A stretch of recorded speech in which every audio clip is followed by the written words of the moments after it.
ಸುಮಾರು 5 ದಶಕಗಳಿಂದ ಸಾಹಿತ್ಯ ಪರಿಷತ್ತಿನ ಜೊತೆ ನನಗೆ ನಿಕಟವಾದ ಸಂಪರ್ಕ ಇದೆ. ಅನೇಕ ಸಾಹಿತ್ಯ ಸಮ್ಮೇಳನಗಳಲ್ಲಿ ನಾನು ಭಾಗವಹಿಸಿದ್ದೀನಿ. ನಮ್ಮ ಸಾಹಿತ್ಯ ಪರಿಷತ್ತಿನಿಗೆ ಒಂದು ದೊಡ್ಡ ಪರಂಪರೆ ಇದೆ, ಒಂದು ಘನತೆ ಇದೆ. ನಾನು ಅಧ್ಯಯನ ಮಾಡಿದ ಪ್ರಕಾರ ಬಹುಶಃ ಜಗತ್ತಿನಲ್ಲಿ ನಮ್ಮ ಕನ್ನಡ ಸಾಹಿತ್ಯ ಪರಿಷತ್ತಿನಂತಹ ಒಂದು ಸಾಂಸ್ಕೃತಿಕ ಸಂಸ್ಥೆ ಬೇರೊಂದಿಲ್ಲ.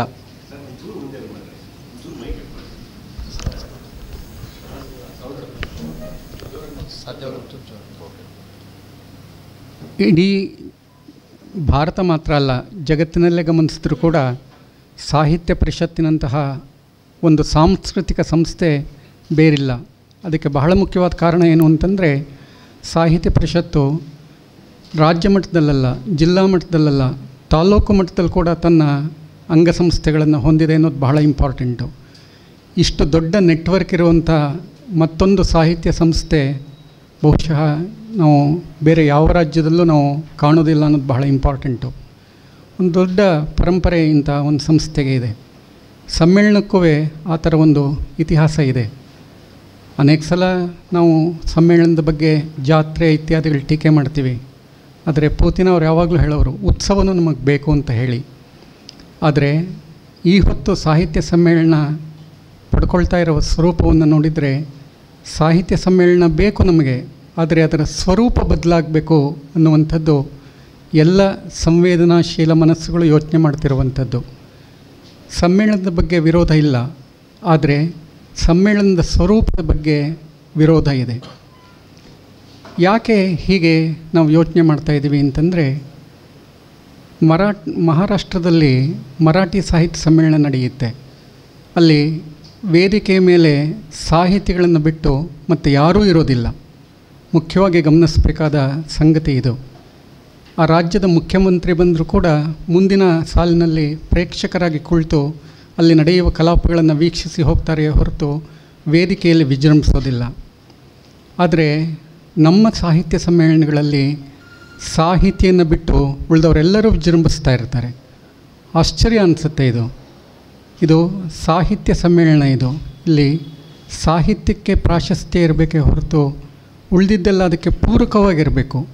ಉಳಿದಿದ್ದು ಬೇಡ ಅಂತಲ್ಲ. ಹಾಗೆ ನೋಡಿದರೆ ಸಾಹಿತ್ಯ ಯಾವುದನ್ನು ನಿರಾಕರಿಸೋದಿಲ್ಲ, ಎಲ್ಲವನ್ನು ಒಳಗೊಳ್ಳುವಂಥದ್ದು ಸಾಹಿತ್ಯ.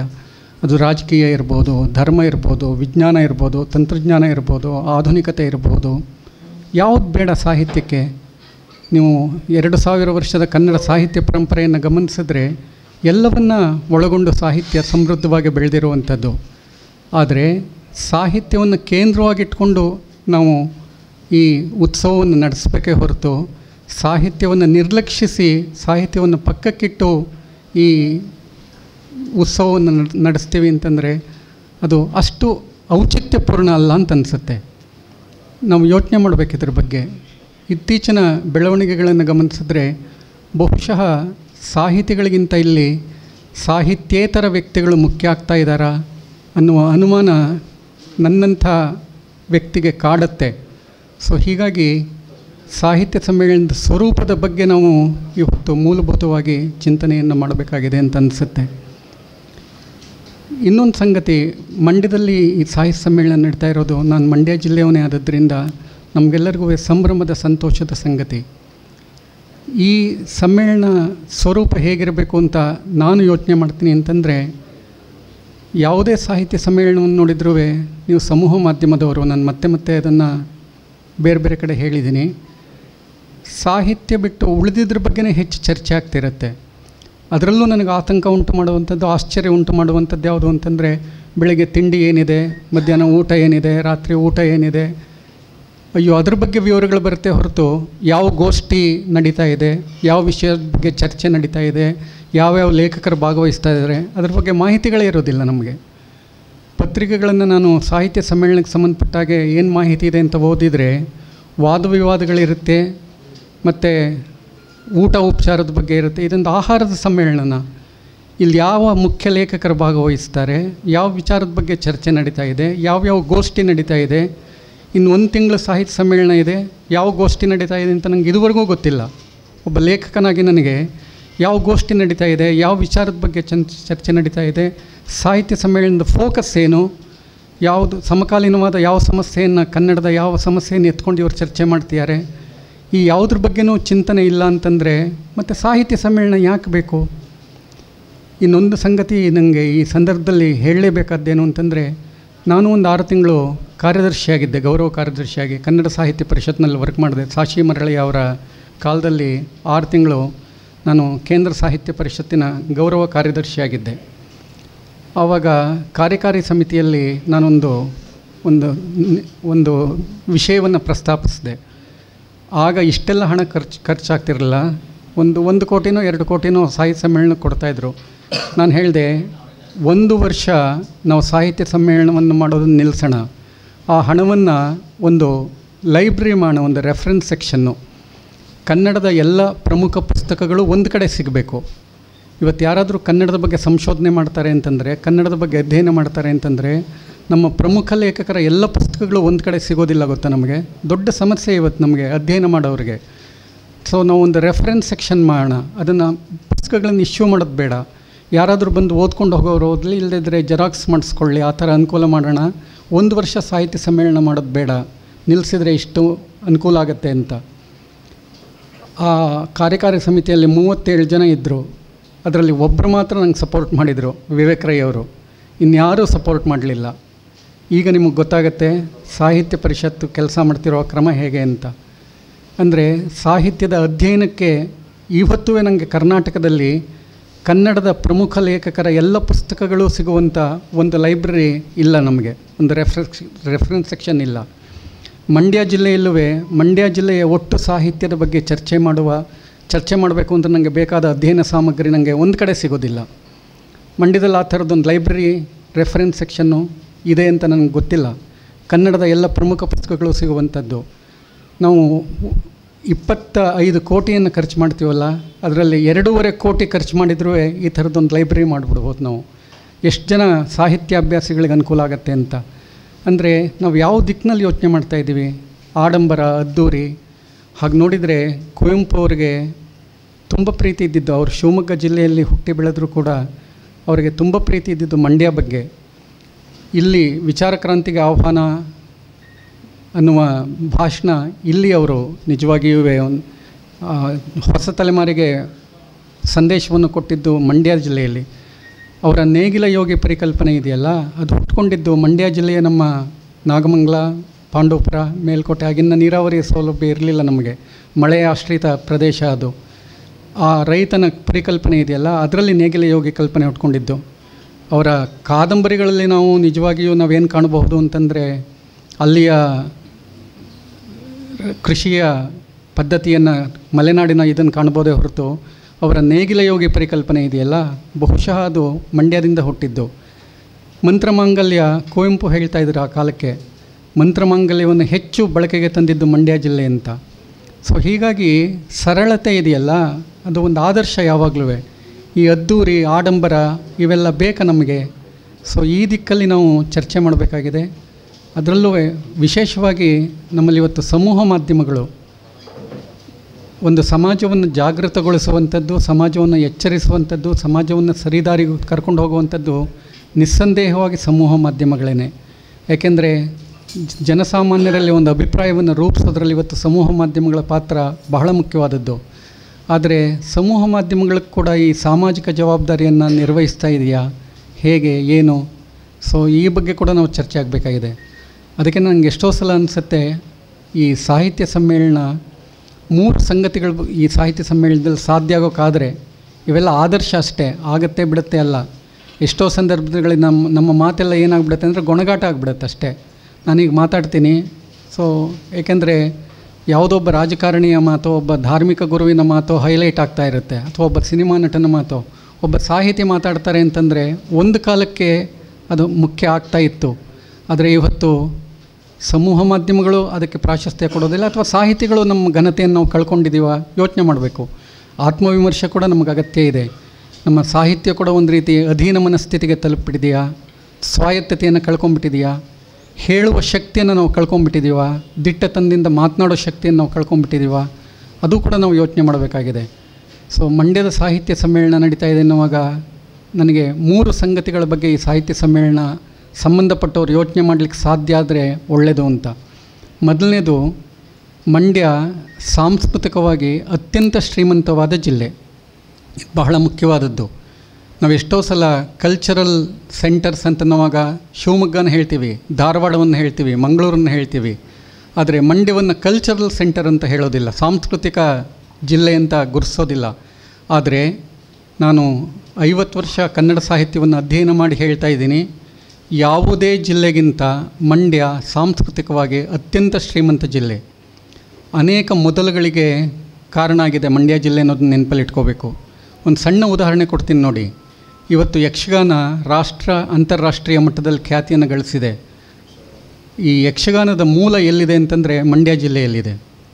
15-16ನೇ ಶತಮಾನದಲ್ಲಿ ಕೆಂಪಣ್ಣಗೌಡ ಅಂತ ಹೇಳಿ ನಾನೊಂದು ಪುಸ್ತಕನೇ ಬರೆದೆ ಇತ್ತೀಚೆಗೆ. ಮೊದಲ ಯಕ್ಷಗಾನದ ಕವಿ ಅವನು, ಮೊದಲ ಯಕ್ಷಗಾನದ ಕವಿ. ಮೂಡಲಪಾಯ ಅಂತ ಹೇಳಿ ನಮ್ಮಲ್ಲಿ ಆಗ ಬಹಳ ಪ್ರಭಾವಿಯಾಗಿದ್ದಂಥದ್ದು. ಏನಾಯ್ತಂದರೆ ನಮ್ಮಲ್ಲಿ ಅದನ್ನು ಎನ್ಕರೇಜ್ ಮಾಡಲಿಲ್ಲ, ಕರಾವಳಿಯವರನ್ನು ಎನ್ಕರೇಜ್ ಮಾಡಿದರು. ಈಗ ಕರಾವಳಿಯವ್ರಿಗೇನು ಕ್ಲೈಮ್ ಮಾಡ್ತಾರೆ ಅಂದರೆ ಯಕ್ಷಗಾನ ಅಂದರೆ ನಮ್ಮದು ಅಂತ ಹೇಳ್ತಾರೆ. ಅದಲ್ಲ, ಯಕ್ಷಗಾನ ಕರ್ನಾಟಕದ ಕಲೆ. ಅದು ನಾವೆಲ್ಲರೂ ಹಾಗೆ ನೋಡೋಕೋದ್ರೆ ಮೂಲ ಮಂಡ್ಯ ಅದು. ನಾವು ಅದನ್ನು ಯಾರಿಗೋ ಬಿಟ್ಕೊಟ್ಬಿಟ್ಟಿದ್ದೀವಿ, ಅದನ್ನು ಕ್ಲೈಮ್ ಮಾಡ್ತಾಯಿಲ್ಲ. ನನಗನ್ಸುತ್ತೆ ಈ ಸಮ್ಮೇಳನದಲ್ಲಿ ಮೊದಲು ನಾವು ಯಕ್ಷಗಾನ ನಮ್ಮ ಕಲೆ ಅನ್ನೋದನ್ನು ನಾವು ಸಾಬೀತು ಮಾಡಿ ತೋರಿಸ್ಬೇಕಾಗಿದೆ.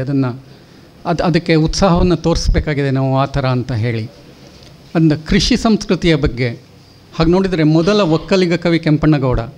ಆಶ್ಚರ್ಯ ಅನಿಸುತ್ತೆ ನನಗೆ. ವಚನಕಾರರಲ್ಲಿ ಒಕ್ಕಲಿಗ ಮುದ್ದಣ್ಣ ಅಂತ ಒಬ್ಬ ಬರ್ತಾನೆ. ಆ ಒಕ್ಕಲಿಗ ಮುದ್ದಣ್ಣ ಅನ್ನೋನನ್ನು ಬಿಟ್ಟರೆ ಒಂದು ಶಾಸನ ಇದೆ, ತಲ್ಲಂಪುರ ಶಾಸನ ಅಂಥೇಳಿ. ಅದರಲ್ಲೊಬ್ಬ ಕೃಷಿಕೆ ಮೋಚಬ್ಬರಸಿ ಅಂತ ಒಬ್ಬ ಹೆಣ್ಮಗಳು ಕೃಷಿಯನ್ನು ಮಾಡುವ ವಿವರ ಬರುತ್ತೆ. ನಮ್ಮಲ್ಲಿ ಕೃಷಿ ಸಂಸ್ಕೃತಿ ಇದೆಯಲ್ಲ, ಅದ್ಭುತವಾದ ಒಂದು ಸಂಸ್ಕೃತಿ ಅದು. ಮಂಡ್ಯ ಜಿಲ್ಲೆಯ ಕೃಷಿ ಸಂಸ್ಕೃತಿಗೆ ಬಹಳ ಮುಖ್ಯವಾದದ್ದು. ಕೆಂಪಣ್ಣಗೌಡ ಒಕ್ಕಲಿಗ ಕವಿ ಅವನು. ಆದ್ದರಿಂದ ಕನ್ನಡದ ಮೊದಲ ಒಕ್ಕಲಿಗ ಕವಿ ಅವನು. ಬಹಳ ಮುಖ್ಯವಾದ ಮಾತಿದು. ಆದರೆ ನಾವು ಕೆಂಪಣ್ಣಗೌಡನ ಬಗ್ಗೆ ಪ್ರಸ್ತಾಪ ಕೂಡ ಮಾಡೋದಿಲ್ಲ ಮಂಡ್ಯದವ್ರು. ನಂಗೆ ಆಶ್ಚರ್ಯ ಅನಿಸುತ್ತೆ. ಅದರಿಂದ ಹೆಸರೇ ಗೊತ್ತಿಲ್ಲ ಕೆಂಪಣ್ಣಗೌಡಂದು ಅನ್ನುವ ನೆಲೆಯಲ್ಲಿ ನಾವು ಇರ್ತೀವಿ. ಅಂದರೆ ನಮ್ಮ ಸಂಪತ್ತಿದೆಯಲ್ಲ, ನಿಧಿ ಇದೆಯಲ್ಲ, ಎಲ್ಲೋ ಭೂಮಿಯಲ್ಲಿ ಹುದುಗಿ ಹೋಗಿದೆ ಅದು. ಅದ್ರ ಬಗ್ಗೆ ನಮ್ಗೆ ಯಾರಿಗೂ ಕಾಳಜಿ ಇಲ್ಲ. ಸಂಪತ್ತು ನಮ್ಮಲ್ಲಿ ಬೇಕಾದಷ್ಟಿದೆ, ಆದರೆ ಈ ಹೊತ್ತು ಅದರ ಬಳಕೆ ಆಗ್ತಾಯಿಲ್ಲ ಅಂತ. ಹಾಗೆ ನೋಡೋಕ್ಕೆ ಹೋದರೆ ಗಮನಿಸಿ, ನವೋದಯ ಸಾಹಿತ್ಯದ ಆಧುನಿಕ ಸಾಹಿತ್ಯ ಆರಂಭ ಆದಿದ್ದೇನೆ BM ಶ್ರೀ ಅವರಿಂದ. ಇಂಗ್ಲೀಷ್ ಗೀತೆಗಳು ಅಂತ ಹೇಳ್ತೀವಿ, BM ಶ್ರೀ ಅವರಿಂದ ಅಂತ. BM ಶ್ರೀ ನಮ್ಮ ಮಂಡ್ಯ ಜಿಲ್ಲೆಯವರು. ಕುವೆಂಪು, ಬೇಂದ್ರೆ, ಪೂತಿನ ಅಂತ 3 ಹೆಸರು ಬಹಳ ಪ್ರಮುಖವಾಗಿ ಚರ್ಚೆ ಆಗುವ. ಪೂತಿನ ನಮ್ಮವರು. ಪ್ರಬಂಧ ಸಾಹಿತ್ಯ, ವಿಚಾರ ಸಾಹಿತ್ಯದಲ್ಲಿ ಬಹಳ ದೊಡ್ಡ ಹೆಸರನ್ನು ಮಾಡಿದ AN ಮೂರ್ತಿರಾಯರು ನಮ್ಮ ಮಂಡ್ಯ ಜಿಲ್ಲೆಯವರು. ಸೊ ಬೆಸಗರಳ್ಳಿ ರಾಮಣ್ಣ, ಪ್ರಗತಿಪರ ಚಿಂತನೆಯವರು, ಅವರು ನಮ್ಮವರು. ಜಗತ್ತಿನಲ್ಲೇ ಅಪರೂಪದ ಪ್ರೇಮ ಕವಿ ಅಂತ ಹೆಸರು ಮಾಡಿದ KS ನರಸಿಂಹಸ್ವಾಮಿಯವರು ನಮ್ಮ ಜಿಲ್ಲೆಯವರು. ಇವರು ಯಾರನ್ನು ನಮ್ಮ ಶ್ರೀಕಂಠೇಶ್ ಗೌಡರು ಅನುವಾದದಲ್ಲಿ ಬಹಳ ದೊಡ್ಡ ಹೆಸರು. ಅವರು ಕವಿಚರಿತೆಯನ್ನು ಬರೆದವರು R ನರಸಿಂಹಾಚಾರ್. ಮೊದಲ ಸಲ ಸಾಹಿತ್ಯ ಚರಿತ್ರೆಗೆ ಬುನಾದಿಯನ್ನು ಹಾಕ್ಕೊಟ್ಟಂಥವ್ರು R ನರಸಿಂಹಾಚಾರ್ ನಮ್ಮ ಮಂಡ್ಯ ಜಿಲ್ಲೆಯವರು. ತ್ರಿವೇಣಿ ನಮ್ಮ ಮಂಡ್ಯ ಜಿಲ್ಲೆಯವರು. ಅಂದರೆ ಹೀಗೆ 10 ಹೆಸರುಗಳನ್ನು ಹೇಳ್ತಾ ಹೋಗಬಲ್ಲೆ. ಇಷ್ಟೊಂದು ಸಮೃದ್ಧವಾದ ಮಂಡ್ಯ ಜಿಲ್ಲೆಯ ಸಾಹಿತ್ಯ ಇದೆ ಎನ್ನುವಾಗ ಅಟ್ಲೀಸ್ಟು ಈ ಸಮ್ಮೇಳನದಲ್ಲಾದರೂ ರಾಷ್ಟ್ರ ಮಟ್ಟದಲ್ಲಿ ಮಂಡ್ಯ ಜಿಲ್ಲೆಯ ಈ ಸಂಸ್ಕೃತಿಯನ್ನು ನಾವು ಬಿಂಬಿಸದೆ ಹೋಗಿಬಿಟ್ರೆ ಅದು ಅನ್ಯಾಯ ಅಂತ ನಂಗೆ ಅನಿಸುತ್ತೆ. ಸಾಹಿತ್ಯ ಸಮ್ಮೇಳನದ ಉದ್ದೇಶನೇ ಏನು ಅಂತಂದರೆ, ಯಾವ ಜಿಲ್ಲೆಯಲ್ಲಿ ಸಾಹಿತ್ಯ ಸಮ್ಮೇಳನ ನಡೆಯುತ್ತೋ ಆ ಜಿಲ್ಲೆಯನ್ನು ಕೇಂದ್ರವಾಗಿಟ್ಕೊಂಡು ಒಟ್ಟು ಕನ್ನಡ ಸಾಹಿತ್ಯವನ್ನು ಚರ್ಚೆ ಮಾಡಬೇಕು. ನಾಡಿನ ಎಲ್ಲರೂ ಇಲ್ಲಿ ಬರ್ತಾರೆ ಎನ್ನುವಾಗ ಜಿಲ್ಲಾ ಸಾಹಿತ್ಯ ಸಮ್ಮೇಳನ ಬೇರೆ. ಜಿಲ್ಲಾ ಸಾಹಿತ್ಯ ಸಮ್ಮೇಳನ ಆ ಜಿಲ್ಲೆಗೆ ಸಂಬಂಧಪಟ್ಟಾಗೆ ನಾವು ಚರ್ಚೆ ಮಾಡ್ತಿರ್ತೀವಿ. ಆದರೆ ರಾಜ್ಯ ಮಟ್ಟದ ಸಮ್ಮೇಳನ ಅನ್ನುವಾಗ ಜಿಲ್ಲೆಯನ್ನು ಕೇಂದ್ರವಾಗಿಟ್ಕೊಂಡು ರಾಜ್ಯ ಮಟ್ಟದಲ್ಲಿ ಚರ್ಚೆ ಆಗಬೇಕದು. ಬಹಳ ಮುಖ್ಯವಾದದ್ದು. ಏಕೆಂದರೆ ನಾಡಿನ ವಿವಿಧ ಕಡೆಯಿಂದ ಎಲ್ಲ ವಿದ್ವಾಂಸರು ಬರ್ತಾರೆ. ಅವರೆಲ್ಲರಿಗೂ ಜಿಲ್ಲೆಯ ಸಾಂಸ್ಕೃತಿಕ ಸಂಪತ್ತು ಯಾವ ಬಗೆಯದು ಅಂಥೇಳಿ. ಇನ್ನೂ ನಿಮ್ಗೆ ಆಶ್ಚರ್ಯ ಆಗ್ಬೋದು, ಜಾನಪದ ಸಾಹಿತ್ಯದಲ್ಲಿ HL ನಾಗೇಗೌಡರು ಮಾಡಿರುವ ಕೆಲಸವನ್ನು ಇನ್ಯಾರೂ ಮಾಡಿಲ್ಲ. ನಾನು ಹೇಳೋದು, ಜಾನಪದ ಸಾಹಿತ್ಯದ ಬಗ್ಗೆ ನಾವು ಯಾಕೆ ಚರ್ಚೆ ಮಾಡೋದಿಲ್ಲ? ಇಡೀ ಕನ್ನಡ ನಾಡಿನಲ್ಲಿ ಜಾನಪದಕ್ಕೆ ಮಂಡ್ಯ ಜಿಲ್ಲೆ ಕೊಟ್ಟಿರುವ ಕೊಡುಗೆ ಇದೆಯಲ್ಲ, ಅದು ಅಪರೂಪವಾದ ಕೊಡುಗೆ.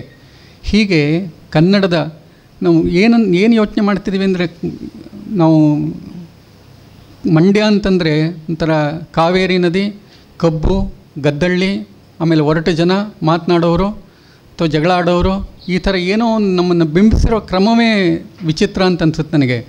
ಮಂಡ್ಯ ಜಿಲ್ಲೆ ಅತ್ಯಂತ ಸುಸಂಸ್ಕೃತವಾದ ಜಿಲ್ಲೆ.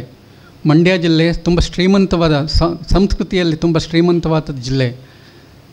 ಇಲ್ಲಿಯ ಇತಿಹಾಸವನ್ನು ಅಷ್ಟ್ಯಾಕೆ ಈವನ್ ಭಾವೈಕ್ಯತೆಗೆ ನೀವು ಮೇಲ್ಕೋಟೆ ಅಂತ ಊರನ್ನು ನೋಡಿದರೆ ರಾಮಾನುಜಾಚಾರ್ಯರು ಬಂದು ಹೋದ ಊರದು. ರಾಮಾನುಜಾಚಾರ್ಯರು ಅತ್ಯಂತ ವಿಶಿಷ್ಟವಾದಂಥವರು, ಶ್ರೇಣೀಕರಣ ವ್ಯವಸ್ಥೆಯನ್ನು ವಿರೋಧಿಸಿದಂಥವರು ಅವರು. ಅಷ್ಟ್ಯಾಕೆ ಇವತ್ತೂ ಚಲುವರಾಯ ಸ್ವಾಮಿ ಜೊತೆ ಬೇಬಿ ನಾಚ್ಯಾರನ್ನು ನಾವು ಪೂಜೆ ಮಾಡುವಂಥ ಜನ ನಾವು. ಎಷ್ಟರ ಮಟ್ಟಿಗೆ ನಾವು ಶ್ರೀಮಂತವಾಗಿದ್ದೀವಿ ಅಂತಂದರೆ ಎಲ್ಲ ಶ್ರೀಮಂತಿಕೆಯನ್ನು ನಾವು ಯಾಕೆ ರೆಪ್ರೆಸೆಂಟ್ ಮಾಡ್ತಾ ಇಲ್ಲ? ಸೊ ಹೀಗಾಗಿ ಒಂದು ಹಂತದಲ್ಲಿ ಈ ಸಮ್ಮೇಳನ ಮಂಡ್ಯ ಜಿಲ್ಲೆಯ ಸಾಂಸ್ಕೃತಿಕ ಸಂಪತ್ತನ್ನು ಬಿಂಬಿಸುವ ಹಾಗೆ ಯೋಚನೆ ಮಾಡಬೇಕು. ಇದೆಲ್ಲ ಎಲ್ಲಿ ಸಾಧ್ಯ ಅಂದರೆ ಗೋಷ್ಠಿಗಳಲ್ಲಿ. ಅಂದರೆ ಇಲ್ಲೇನು ಚರ್ಚೆ ನಡೀತಾ ಇದೆ ಅಂತಂದರೆ ಈ ಜಾಗ ಎಲ್ಲಿ, ಊಟ ಹೇಗಿರಬೇಕು, ಮತ್ತು ಇನ್ನೇನೋ ಆಗಬೇಕು, ಈ ಚರ್ಚೆ ನಡೀತಾ ಇದೆ.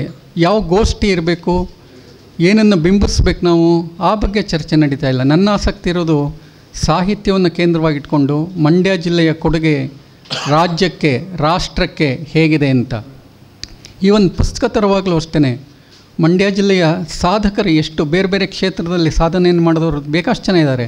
ಅವರನ್ನು ನಾವು ಪರಿಚಯ ಮಾಡಿಕೊಡೋಕ್ಕೆ ಸಾಧ್ಯ ಆಗಬೇಕು. ಬರೀ ಸಾಹಿತ್ಯ ಕ್ಷೇತ್ರ ಮಾತ್ರ ಅಲ್ಲ, ಬೇರೆ ಬೇರೆ ಕ್ಷೇತ್ರಗಳು, ಚಲನಚಿತ್ರ ಇರ್ಬೋದು, ಸಂಗೀತ ಇರಬಹುದು, ರಂಗಭೂಮಿ ಇರಬಹುದು, ಹೀಗೆ ಬೇರೆ ಬೇರೆ ಕ್ಷೇತ್ರದವರು. ಸೊ ಇನ್ನು ಮತ್ತೊಂದು ನಂಗೆ ತುಂಬ ಅನ್ನಿಸ್ತಿರೋದೇನು ಅಂತಂದರೆ, ಸಾಹಿತ್ಯ ಸಮ್ಮೇಳನ ಇತ್ತೀಚೆಗೆ ಹೇಗಾಗ್ತಾ ಇವೆ ಅಂದರೆ, ಒಂದು ಕಾಲಕ್ಕೆ ಸಾಹಿತ್ಯ ಸಮ್ಮೇಳನಕ್ಕೆ ಹೋದರೆ ನಾವು ಎಲ್ಲ ಲೇಖಕರನ್ನು ಅಲ್ಲಿ ಕಾಣ್ತಾ ಇದ್ವಿ. ನಾವು ಅವರನ್ನು ಮೀಟ್ ಮಾಡೋದು, ಅವ್ರ ಜೊತೆ ಮಾತನಾಡೋದು, ಅವ್ರ ಜೊತೆ ಒಡನಾಡೋದು. ನಾನು ಹೋದ ಎಲ್ಲ ಸಮ್ಮೇಳನಗಳಲ್ಲಿ ಹಾಮಾನಾಯಕರು ಅವ್ರು ಇರೋವರೆಗೆ ಎಲ್ಲ ಸಮ್ಮೇಳನದಲ್ಲಿ ಅಟೆಂಡ್ ಆಗ್ತಾಯಿದ್ರು. ಎಲ್ಲಿ ಹೋದರೂ ಅವರು ಜನಗಳ ಜೊತೆ ಸಂಪರ್ಕ ಇಟ್ಕೊಳ್ತಾಯಿದ್ರು. ಇವತ್ತು ನೀವು ನೋಡಿ ಸಾಹಿತ್ಯ ಸಮ್ಮೇಳನಕ್ಕೆ ಹೋಗಿ ಲೇಖಕರನ್ನು ಬಿಟ್ಟು ಎಲ್ಲರೂ ಇರ್ತಾರೆ. ನಾನು ಹೇಳೋದು, ಎಲ್ಲೋ ವಿದೇಶದಿಂದನೋ ಮತ್ತೊಂದು ಕಡೆಯಿಂದನೋ ನಾವು 500 ಜನನ ಕರ್ಕೊಂಬರ್ತೀವಿ. ನಾನು ಸಾಹಿತ್ಯ ಪರಿಷತ್ತಿನ ಅಧ್ಯಕ್ಷರಲ್ಲಿ ಒಂದು ಮನವಿಯನ್ನು ಮಾಡ್ಕೊಳ್ತೀನಿ. ಕನ್ನಡದ ಎಲ್ಲ ಪ್ರಮುಖ ಲೇಖಕರು ಸಮ್ಮೇಳನಕ್ಕೆ ಬರೋ ಹಾಗೆ ಆಹ್ವಾನಿಸಿ. ವೇದಿಕೆ ಮೇಲೆ ಇರಬೇಕಾಗಿಲ್ಲ, ಅವರು ಗೆಸ್ಟಾಗಿ ನಾವೆಲ್ಲರನ್ನೂ ಕರೆಯೋಕ್ಕಾಗೋದಿಲ್ಲ. ವಿಶೇಷ ಆಹ್ವಾನಿತರು ಅಂತ ಕರೆದು ಅವ್ರಿಗೊಂದು ಗೌರವದ ಸ್ಥಾನವನ್ನು ನೀಡಿ ಸಮ್ಮೇಳನದಲ್ಲಿ ಪಾಲ್ಗೊಳ್ಳೋ ಹಾಗೆ ಮಾಡಿ. ದೇವನೂರು ಮಹಾದೇವ ಸಮ್ಮೇಳನಕ್ಕೆ ಬರ್ತಾರೆ ಅಂದರೆ ಸಮ್ಮೇಳನದ ಘನತೆ ಜಾಸ್ತಿ ಆಗುತ್ತೆ. ಭೈರಪ್ಪನವ್ರ ಸಮ್ಮೇಳನಕ್ಕೆ ಬರ್ತಾರೆ ಅಂದರೆ ಸಮ್ಮೇಳನದ ಘನತೆ ಜಾಸ್ತಿ ಆಗುತ್ತೆ. ಹಂಪ ನಾಗರಾಜಯ್ಯ ಬರ್ತಾರೆ ಅಂತಂದರೆ, ಚಂದ್ರಶೇಖರ ಕಂಬಾರರು ಬರ್ತಾರೆ ಅಂದರೆ ನನಗೆ ಆಶ್ಚರ್ಯ ಅನಿಸುತ್ತೆ. ನಮ್ಮ ಈ ಸಮ್ಮೇಳನಕ್ಕೆ ನಿಯೋಜನೆ ಅರೇಂಜ್ ಮಾಡ್ತೀಯಾರಲ್ಲ, ಯಾರು ದೇವನೂರು ಮಹಾದೇವ ಮನೆಗೆ ಹೋಗಿಬಿಟ್ಟು ನೀವು ಬನ್ನಿ ಸಮ್ಮೇಳನಕ್ಕೆ ಅಂತ ಕರೆದಿದ್ದಾರೆ? ಯಾಕೆ ಕರೀಬಾರ್ದು? ಸಮ್ಮೇಳನ ಹೇಗಿರಬೇಕು ಅಂತ ಹೇಳಿ ದೇವನೂರು ಮಹಾದೇವನ ಯಾಕೆ ನಾವು ಕೇಳಬಾರ್ದು? ಭೈರಪ್ಪನವ್ರನ್ನ ಯಾಕೆ ಕೇಳಬಾರ್ದು? ಚಂದ್ರಶೇಖರ ಕಂಬಾರರನ್ನು ಯಾಕೆ ಕೇಳಬಾರ್ದು? ನಾಡಿನ ಪ್ರಮುಖ ಚಿಂತಕರನ್ನು ಸಲಹೆ ಕೇಳೋದು, ಮಾಡೋದು ಬಿಡೋದು ಬೇರೆ ವಿಚಾರ. ಏನು ಮಾಡ್ಬೋದು, ಸಮ್ಮೇಳನ ಹೇಗಿರಬೇಕು, 25 ಕೋಟಿ ಜನರ ತೆರಿಗೆ ಹಣವನ್ನು ನಾವು ಖರ್ಚು ಮಾಡ್ತಾ ಇದ್ದೀವಲ್ಲ, ಇದು ಸ್ವರೂಪ ಹೇಗಿರಬೇಕು, ಸಲಹೆ ಕೊಡಿ ಅಂತ ಹೋಗಿ ಕೇಳುವ ಸೌಜನ್ಯವನ್ನು ಸಾಹಿತ್ಯ ಪರಿಷತ್ತು ಅಥವಾ ಸಂಬಂಧಪಟ್ಟವರು ತೋರಿಸಲಿಲ್ಲ ಅಂತಂದರೆ ನಂಗೆ ಆಶ್ಚರ್ಯ ಆಗುತ್ತೆ. ಮತ್ತು ಯಾರು ಇದನ್ನು ಮಾಡಬೇಕು? ಮತ್ತು ಸಾಹಿತ್ಯ ವಲಯದ ಪ್ರಮುಖರು ಇದರಲ್ಲಿ ಪಾಲ್ಗೊಳ್ಳದೆ ಹೋಗಿಬಿಟ್ರೆ ಮತ್ತು ಸಾಹಿತ್ಯ ಸಮ್ಮೇಳನ ಯಾಕೆ ಮಾಡ್ತೀವಿ ನಾವು? ಅದರ ಉದ್ದೇಶ ಏನು? ಸೊ ಇಂಥ ಅನೇಕ ಮೂಲಭೂತವಾದ ಪ್ರಶ್ನೆಗಳು ನನ್ನಂಥವನ್ನು ಕಾಡುತ್ತೆ. ನೀವು ಹೇಳ್ಬೋದು ಸಾಹಿತಿಗಳು ದನಿ ಎತ್ತಬೇಕು ಅಂತ. ನಾನು ಹೇಳ್ತೀನಲ್ಲ, ಗೊಣಗಾಟ ಅಷ್ಟೇ ಅದು. ನಮ್ಮ ಮಾತನ್ನು ಯಾರು ಕೇಳ್ತಾರೆ ಹೇಳಿ? ಅದರಿಂದ ಸೊ ಪ್ರತಿಭಟನೆಯ ಸಮಾಜವೇ ಇವತ್ತು ಪ್ರತಿಭಟನೆಯ ದನಿಯನ್ನು ಕಳ್ಕೊಂಬಿಟ್ಟಿದೆ. ಸಾಹಿತ್ಯದ ಶಕ್ತಿ ಏನು ಗೊತ್ತಾ? ಬಹಳ ಮುಖ್ಯ. ನಾನು ಕುರ್ತಕೋಟೆಯವ್ರನ್ನ ಒಂದು ಸರಿ ಕೇಳಿದ್ದೆ, 40-50 ವರ್ಷ ಸಾಹಿತ್ಯದಲ್ಲಿದ್ದರೆ ನಿಮಗೇನು ಕೊಟ್ಟಿದೆ ಸಾಹಿತ್ಯ ಅಂಥೇಳಿ. ಅವ್ರು ಹೇಳಿದರು, ಭಾಷೆಗೆ, ದಿನನಿತ್ಯದ ಭಾಷೆಗೆ 2 ಸಾಧ್ಯತೆ ಅಂತ ಇರೋದು, ಒಂದು ಹೊಗಳಿಕೆ, ಇನ್ನೊಂದು ತೆಗಳಿಕೆ. ನಾವು ಯಾರು ಮಾತನಾಡೋದನ್ನು ಗಮನಿಸಿ, ಯಾರನ್ನಾದರೂ ಬೈತಿರ್ತೀವಿ, ಇಲ್ಲದ್ರೆ ಯಾರನ್ನಾರು ಹೊಗಳ್ತಿರ್ತೀವಿ. ಇತ್ತೀಚೆಗೆ ನಾನು ಈ ಚರ್ಚೆಯನ್ನು ಗಮನಿಸಿದ್ರೂ ಯಾರೋ ಒಬ್ಬರನ್ನ ಬೈತಾರೆ, ಇನ್ನೊಬ್ಬರು ಅವರನ್ನು ಹೊಗಳ್ತಾರೆ. ಇವೆರಡನ್ನೂ ಬಿಟ್ಟು ಸಮಚಿತ್ತದಿಂದ ಮಾತನಾಡೋದೇ ಸಾಹಿತ್ಯ. ಬೈಯೋದು ಅಲ್ಲ, ಹೊಗಳೋದು ಅಲ್ಲ ರೀ. ಏನಿದೆಯೋ ಅದನ್ನು ಹೇಳೋಕ್ಕೆ ಸಾಧ್ಯ ಆಗಬೇಕು. ಭಿನ್ನಾಭಿಪ್ರಾಯವನ್ನೇ ನಾವು ಹೇಳುವ ಶಕ್ತಿಯನ್ನು ಕಳ್ಕೊಂಬಿಟ್ರೆ ಮತ್ತೇನು? ವಿಮರ್ಶನೆ ಮಾಡದೇ ಇದ್ದರೆ ಒಂದು ಸಮಾಜ ಆರೋಗ್ಯಕರವಾಗಿ ಬೆಳೆಯೋದು ಹೇಗೆ? ವಿಮರ್ಶೆಯನ್ನು ತಾಳಿಕೊಳ್ಳುವ ಶಕ್ತಿಯೇ ಎಲ್ಲರೂ ನನ್ನನ್ನು ಹೊಗಳಬೇಕು ಅಥವಾ ಎಲ್ಲರೂ ಯಾರನ್ನು ನಾವು ಬೈತಿರಬೇಕು. ಆಮೇಲೆ ವ್ಯಕ್ತಿ ಪ್ರತಿಷ್ಠೆ ಮುಖ್ಯ ಆಗಿಬಿಟ್ರೆ ಎಲ್ಲದಕ್ಕಿಂತ ಕನ್ನಡ ದೊಡ್ಡದು, ಕರ್ನಾಟಕ ದೊಡ್ಡದು, ಕನ್ನಡ ಸಾಹಿತ್ಯ ಪರಿಷತ್ತು ದೊಡ್ಡದು. ಇವತ್ತು ನಾನಿರ್ತೀನಿ, ನಾಳೆ ಇನ್ಯಾರೋ ಬರ್ತಾರೆ, ಮತ್ತಿನ್ಯಾರೋ ಬರ್ತಾರೆ. ಆದರೆ ಪರಿಷತ್ತು ನಿರಂತರವಾಗಿ ಉಳಿಯುವಂಥದ್ದು. ಇಡೀ 7 ಕೋಟಿ ಕನ್ನಡಿಗರ ಪ್ರಾತಿನಿಧಿಕ ಸಂಸ್ಥೆ ಅದು. ಬಹುಶಃ ಅದಕ್ಕೆ ನಾನು ಹೇಳಿದ್ದು ಕನ್ನಡ ಸಾಹಿತ್ಯ ಪರಿಷತ್ತಿಗೆ ಇಡೀ ಕರ್ನಾಟಕದಾದ್ಯಂತ ಅದರ ವ್ಯಾಪ್ತಿ ಇದೆ, ಅದರ ಅಂಗಸಂಸ್ಥೆ ಇದೆ, ಕಾರ್ಯಕರ್ತರಿದ್ದಾರೆ, ಕನ್ನಡಿಗರು ನಮ್ಮದು ಅಂತ ಒಪ್ಕೊಂಡಿದ್ದಾರೆ. ಇದನ್ನು ನಾವು ಈ ಎಲ್ಲ ಕನ್ನಡಿಗರ ಪ್ರಮುಖರ ಚಿಂತಕರ ಸಲಹೆನ ನಾವು ತಗೊಂಡು ನಡೀದೇ ಹೋಗಿಬಿಟ್ರೆ ಹೇಗೆ ಇದು ಅಂದರೆ ಎಲ್ಲೋ ಒಂದು ಕಡೆ ಸಂವೇದನಾಶೀಲ ಮನಸ್ಸುಗಳು ಹಿಂದೆ ಸರಿತಾ ಇವೆ. ನಾವು ಮಾತನಾಡೋದು ಅರ್ಥ ಇಲ್ಲ ಅನ್ಸೋಕ್ಕೆ ಶುರು ಆಗಿದೆ. ಬೇಡಪ್ಪ ಅಂತ ನಮ್ಮ ಪಾಡಿಗೆ ನಾವು ದೂರ ಇದ್ಬೇಡ ಅನ್ನೋ ತಟಸ್ಥ ಸ್ಥಿತಿಗೆ ನಾವು ತಲುಪ್ತಾ ಇದ್ದೀವ, ಅಥವಾ ಮಾತನಾಡಲಿಕ್ಕೆ ಭಯ ಪಡ್ತಾ ಇದ್ದೀವ. ಇಲ್ಲಿ ನಾನೇನೋ ಮಾತಾಡ್ತೀನಿ ಅಂದರೆ, ರಾಜಕೀಯವನ್ನು ವಿರೋಧಿಸ್ತೀನಿ ಅಂದರೆ, ನಾನು ಹೇಳೋದು ಜಿಲ್ಲಾ ಉಸ್ತುವಾರಿ ಸಚಿವರು ಸರಿಯೇ, ಅವರ ನೆರವು ನಮಗೆ ಬೇಕು. ಇಂಥದ್ದೊಂದು ದೊಡ್ಡ ಸಮ್ಮೇಳನ ಲಕ್ಷಾಂತರ ಜನ ಬರ್ತಾರೆ ಅಂತಂದರೆ ಅದನ್ನೆಲ್ಲ ನಿರ್ವಹಿಸೋದು ಸಾಹಿತಿಗಳಿಗೇನು ಸಾಧ್ಯ ಆಗೋದಿಲ್ಲ. ಪಾಪ ಅವರೇನು ಮಾಡ್ತಾರೆ. ಆದರೆ ಏನು ಚರ್ಚೆ ನಡಿಬೇಕು ಅನ್ನೋದನ್ನು ನಿರ್ಧರಿಸೋದು ಬೇರೆ ಯಾರೋ ಆಗಿಬಿಟ್ರೆ ಮತ್ತು ಸಾಹಿತ್ಯ ಸಮ್ಮೇಳನ ಯಾಕೆ ಮಾಡಬೇಕು? ನೀವು ಮಂಡ್ಯ ಉತ್ಸವ ಅಂತ ಮಾಡಿ, ಆಗ ನೀವೇನು ಬೇಕಾದರೂ ಮಾಡ್ಕೊಳ್ಳಿ. ಆದರೆ ಸಾಹಿತ್ಯ ಸಮ್ಮೇಳನ ಅಂತ ಮಾಡುವಾಗ ಅದರ ಹಿನ್ನೆಲೆಯಲ್ಲಿ ಸಾಹಿತ್ಯವನ್ನು ಕೇಂದ್ರವಾಗಿಟ್ಕೊಂಡು ನಾವು ಚರ್ಚೆ ಮಾಡುವ ನೆಲೆ ಇಲ್ಲದೆ ಹೋಗಿಬಿಟ್ರೆ ಇದಕ್ಕೇನು ಅರ್ಥ ಇದೆ? ಸೊ ಹೀಗಾಗಿ ಎಲ್ಲ ಲೇಖಕರನ್ನು ನಾನು ಮೊದಲನೇ ಹೇಳಿದಾಗೆ, ಮೊದಲನೇದು ಗೋಷ್ಠಿಗಳು ಬಹಳ ಇಂಪಾರ್ಟೆಂಟ್ ನನಗೆ ಅಂಥೇಳಿ. ಏನು ಚರ್ಚೆ ಆಗುತ್ತೆ ಅಂತ. ಯಾಕೆಂದರೆ ಎಷ್ಟೇ ಏನೇ ನಾವು ಹೇಳಿದ್ರೂ ಸಾವಿರಾರು ಜನ ಲಕ್ಷಾಂತರ ಜನ ಬರುವಾಗ ಅವ್ರ ಕಿವಿ ಮೇಲೆ ಬೀಳ್ತಾ ಇರುತ್ತೆ ರೀ ಮಾತುಗಳು, ನಾವು ಆಡುವ ಮಾತುಗಳು. ಆಮೇಲೆ ಕೇಳುವ ಕೆಲವು ಮನಸ್ಸುಗಳಾದರೂ ಇನ್ನೂ ಇವೆ, ಬಹಳ ಇಂಪಾರ್ಟೆಂಟು. 1,00,000 ಜನದಲ್ಲಿ 10,000 ಜನ ನಮ್ಮ ಮಾತನ್ನು ಕೇಳಿಸ್ಕೊಳ್ತಾರೆ ಅಂತಂದರೆ ಒಂದು ಸಣ್ಣ ಬದಲಾವಣೆ ಅದರಿಂದ ಸಾಧ್ಯ ಆಗುತ್ತೆ. ಬಹಳ ಇಂಪಾರ್ಟೆಂಟ್ ಅದು ಸಾಮಾಜಿಕವಾಗಿ. ಸೊ ಅದರಿಂದ ಗೋಷ್ಠಿಗಳ ಬಗ್ಗೆ ನಾವು ಎಚ್ಚರ ವಹಿಸಬೇಕು. ಆಮೇಲೆ ಎಲ್ಲ ಪ್ರಮುಖ ಲೇಖಕರು ಇಲ್ಲಿ ಪಾಲ್ಗೊಳ್ಳುವ ಹಾಗೆ ಪ್ರಯತ್ನವನ್ನು ಮಾಡಬೇಕು ಅಂತ ನಾನು ಹೇಳೋದು. ಎಲ್ಲ ಪ್ರಮುಖ ಲೇಖಕರು, ಯಾಕೆಂದರೆ ಜನಕ್ಕೆ ಒಂದು ಸಂಭ್ರಮ ಇರುತ್ತೆ. ಈಗ ಯಾರೋ ಒಬ್ಬ ಲೇಖಕರು ಇರ್ತಾರೆ ಅಂದರೆ, ನಾವು ಚಿಕ್ಕನ್ನಲ್ಲಿರುವಾಗ ಅವ್ರ ಆಟೋಗ್ರಾಫ್ ತೊಗೊಳ್ತಾ ಇದ್ವಿ ಅವ್ರ ಜೊತೆ. ಈಗಂತೂ ಸೆಲ್ಫಿ ಅಂತಿರೋದ್ರಿಂದ ಒಬ್ಬ ಲೇಖಕರ ಜೊತೆ ಸೆಲ್ಫಿ ತೆಗೆಸ್ಕೊಳ್ಳೋದೇ ಒಂದು ದೊಡ್ಡ ಸಂತೋಷದ ಸಂಭ್ರಮದ ಸಂಗತಿ ಆಗುತ್ತೆ.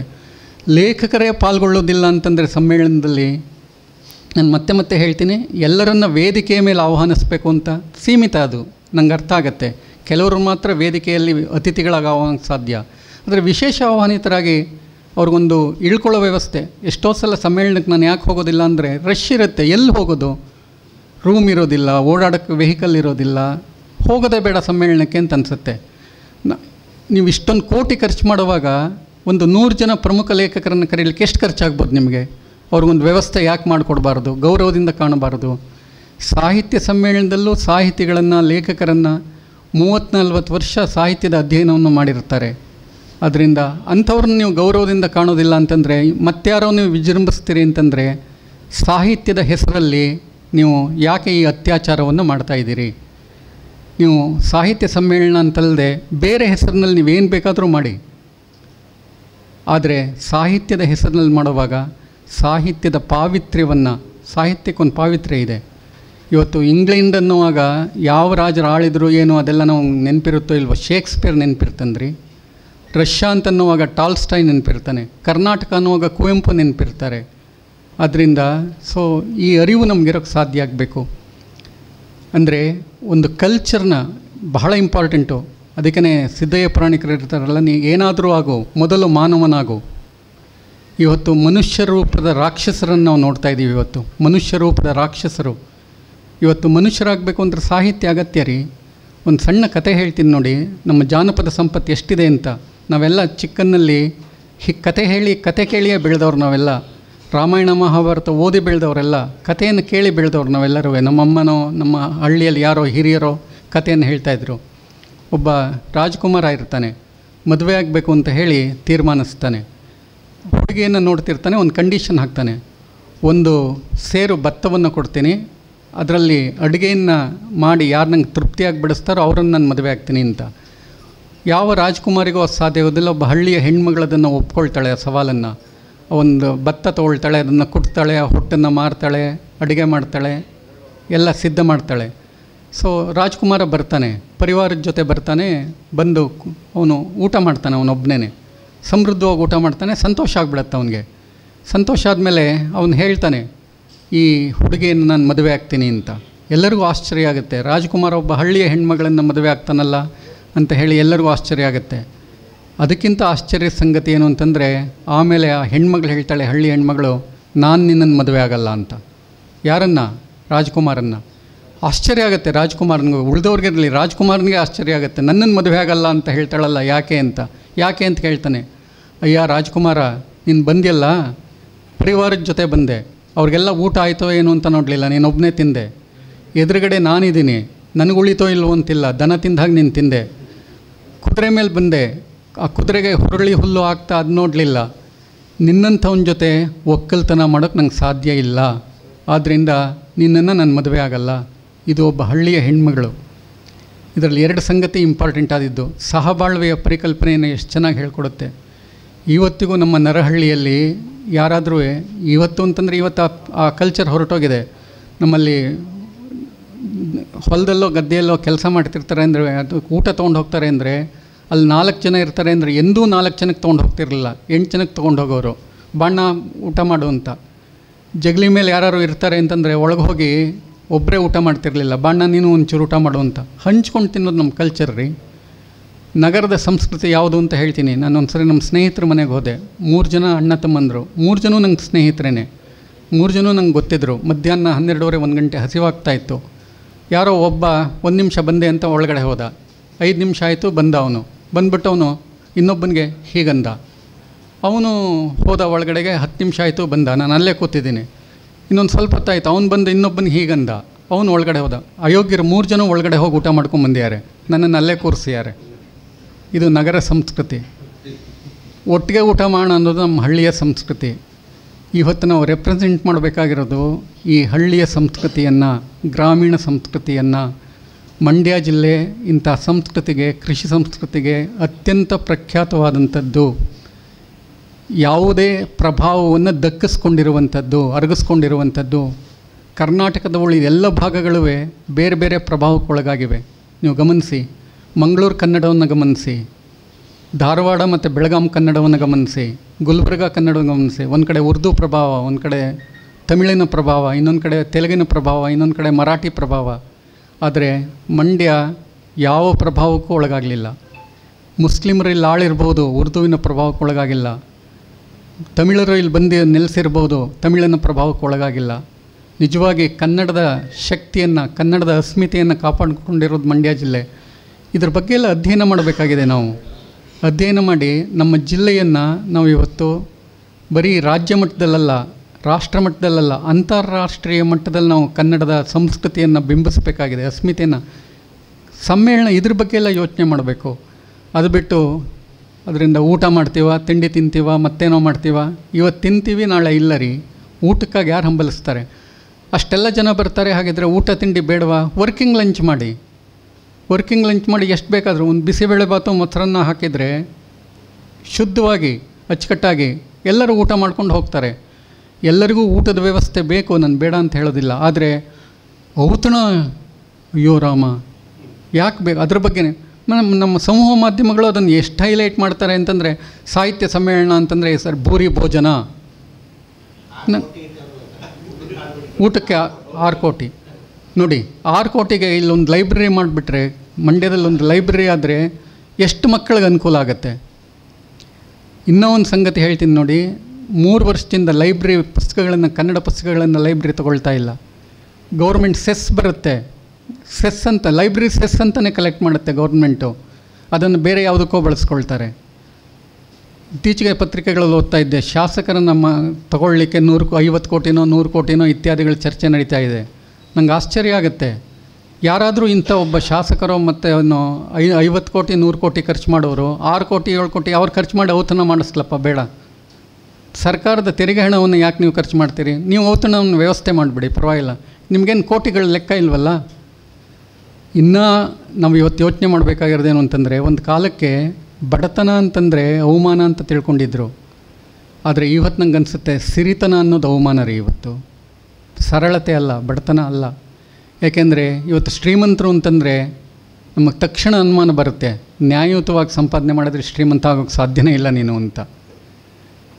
ನಮ್ಮ ಅಧಿಕಾರಿಗಳನ್ನು, ರಾಜಕಾರಣಿಗಳನ್ನು ನೋಡಿದ್ರೆ ಕೋಟಿ ಕೋಟಿ ಕೋಟಿ.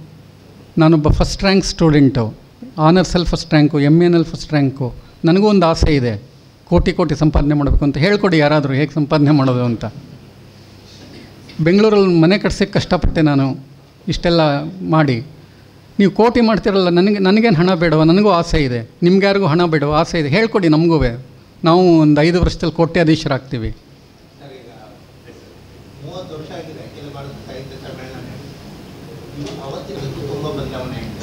ಮತ್ತು ಇವತ್ತಿನ ಜನರೇಷನ್ ಏನಿದೆ, ಸಾಹಿತ್ಯ ಕವಿಗಳ ಪರಿಚಯನೇ ಇಲ್ಲ. ಅಖಿಲ ಭಾರತ ಸಾಹಿತ್ಯ ಸಮ್ಮೇಳನ ನಡೆಯೋಕ್ಕಿಂತ ಮುಂಚಿತವಾಗಿ ಕವಿಗಳನ್ನ ಪರಿಚಯ ಮಾಡೋದು, ಸಾಹಿತ್ಯದ ಮಹತ್ವನ ಶಾಲಾ ಕಾಲೇಜುಗಳಲ್ಲಿ ಬಿಂಬಿಸುವಂಥ ಪ್ರಯತ್ನಗಳು ಸಾಹಿತ್ಯ ಪರಿಷತ್ತಿಂದನೂ ನಡೆಯಲಿಲ್ಲ. ರಾಜ್ಯಾಧ್ಯಕ್ಷರು ಅದರ ಬಗ್ಗೆ ಸೂಚನೆ ಕೊಡಲಿಲ್ಲ, ನಿರ್ದೇಶನ ಕೊಡಲಿಲ್ಲ. ಇವತ್ತಿಗೂ ಆ ಮಕ್ಕಳುಗಳಿಗೆ ಸಾಹಿತ್ಯ ಸಮ್ಮೇಳನ ಏನು ಅಂತಲೇ ಗೊತ್ತಿಲ್ಲ. ಅದನ್ನೇ ನಾನು ಹೇಳೋಕ್ಕೆ ಪ್ರಯತ್ನ ಪಡ್ತಾ ಇರೋದು. ಸಾಹಿತ್ಯ ಸಮ್ಮೇಳನದ ಸ್ವರೂಪನೇ ಬದಲಾಗ್ಬಿಟ್ಟಿದೆ ಅಂತ. ನೀವು ಹೇಳೋದು 100ಕ್ಕೆ 100 ನಿಜ. ಇವತ್ತು ಇಷ್ಟೆಲ್ಲ ಆದಮೇಲೂ ನಾವು ಸಾಹಿತ್ಯ ಯಾಕೆ ಬೇಕು ಅಂತ ಕೇಳ್ಬೋದು ನೀವು. ಸಾಹಿತ್ಯ ಯಾಕೆ ಬೇಕು ಅಂತ. ಅದಕ್ಕೆ ಮತ್ತೆ ಮತ್ತೆ ನಾನು ಹೇಳೋದು, ಸಾಹಿತ್ಯ ಮಾನವೀಯತೆಯನ್ನು ಕಲಿಸುತ್ತೆ. ಬಹಳ ಇಂಪಾರ್ಟೆಂಟ್ ಆದ ಸಂಗತಿ ಅದು. ಸಾಹಿತ್ಯದ ಬಹಳ ದೊಡ್ಡ ಶಕ್ತಿ ಏನು ಅಂದರೆ ಮಾನವೀಯತೆಯನ್ನು. ನೀವು ಯಾವುದೇ ಶ್ರೇಷ್ಠ ರಾಜನೀತಿಜ್ಞರನ್ನು ತಗೊಳ್ಳಿ, ಗಾಂಧಿ ಇರ್ಬೋದು, ನೆಹರು ಇರ್ಬೋದು, ವಾಜಪೇಯಿ ಇರ್ಬೋದು, ಅಂಬೇಡ್ಕರ್ ಇರ್ಬೋದು, ಲೋಹಿಯಾ ಇರ್ಬೋದು, ಅವರೆಲ್ಲರಿಗೂ ಸಾಹಿತ್ಯ ಜೊತೆ ಸಂಪರ್ಕ ಇತ್ತು ರೀ.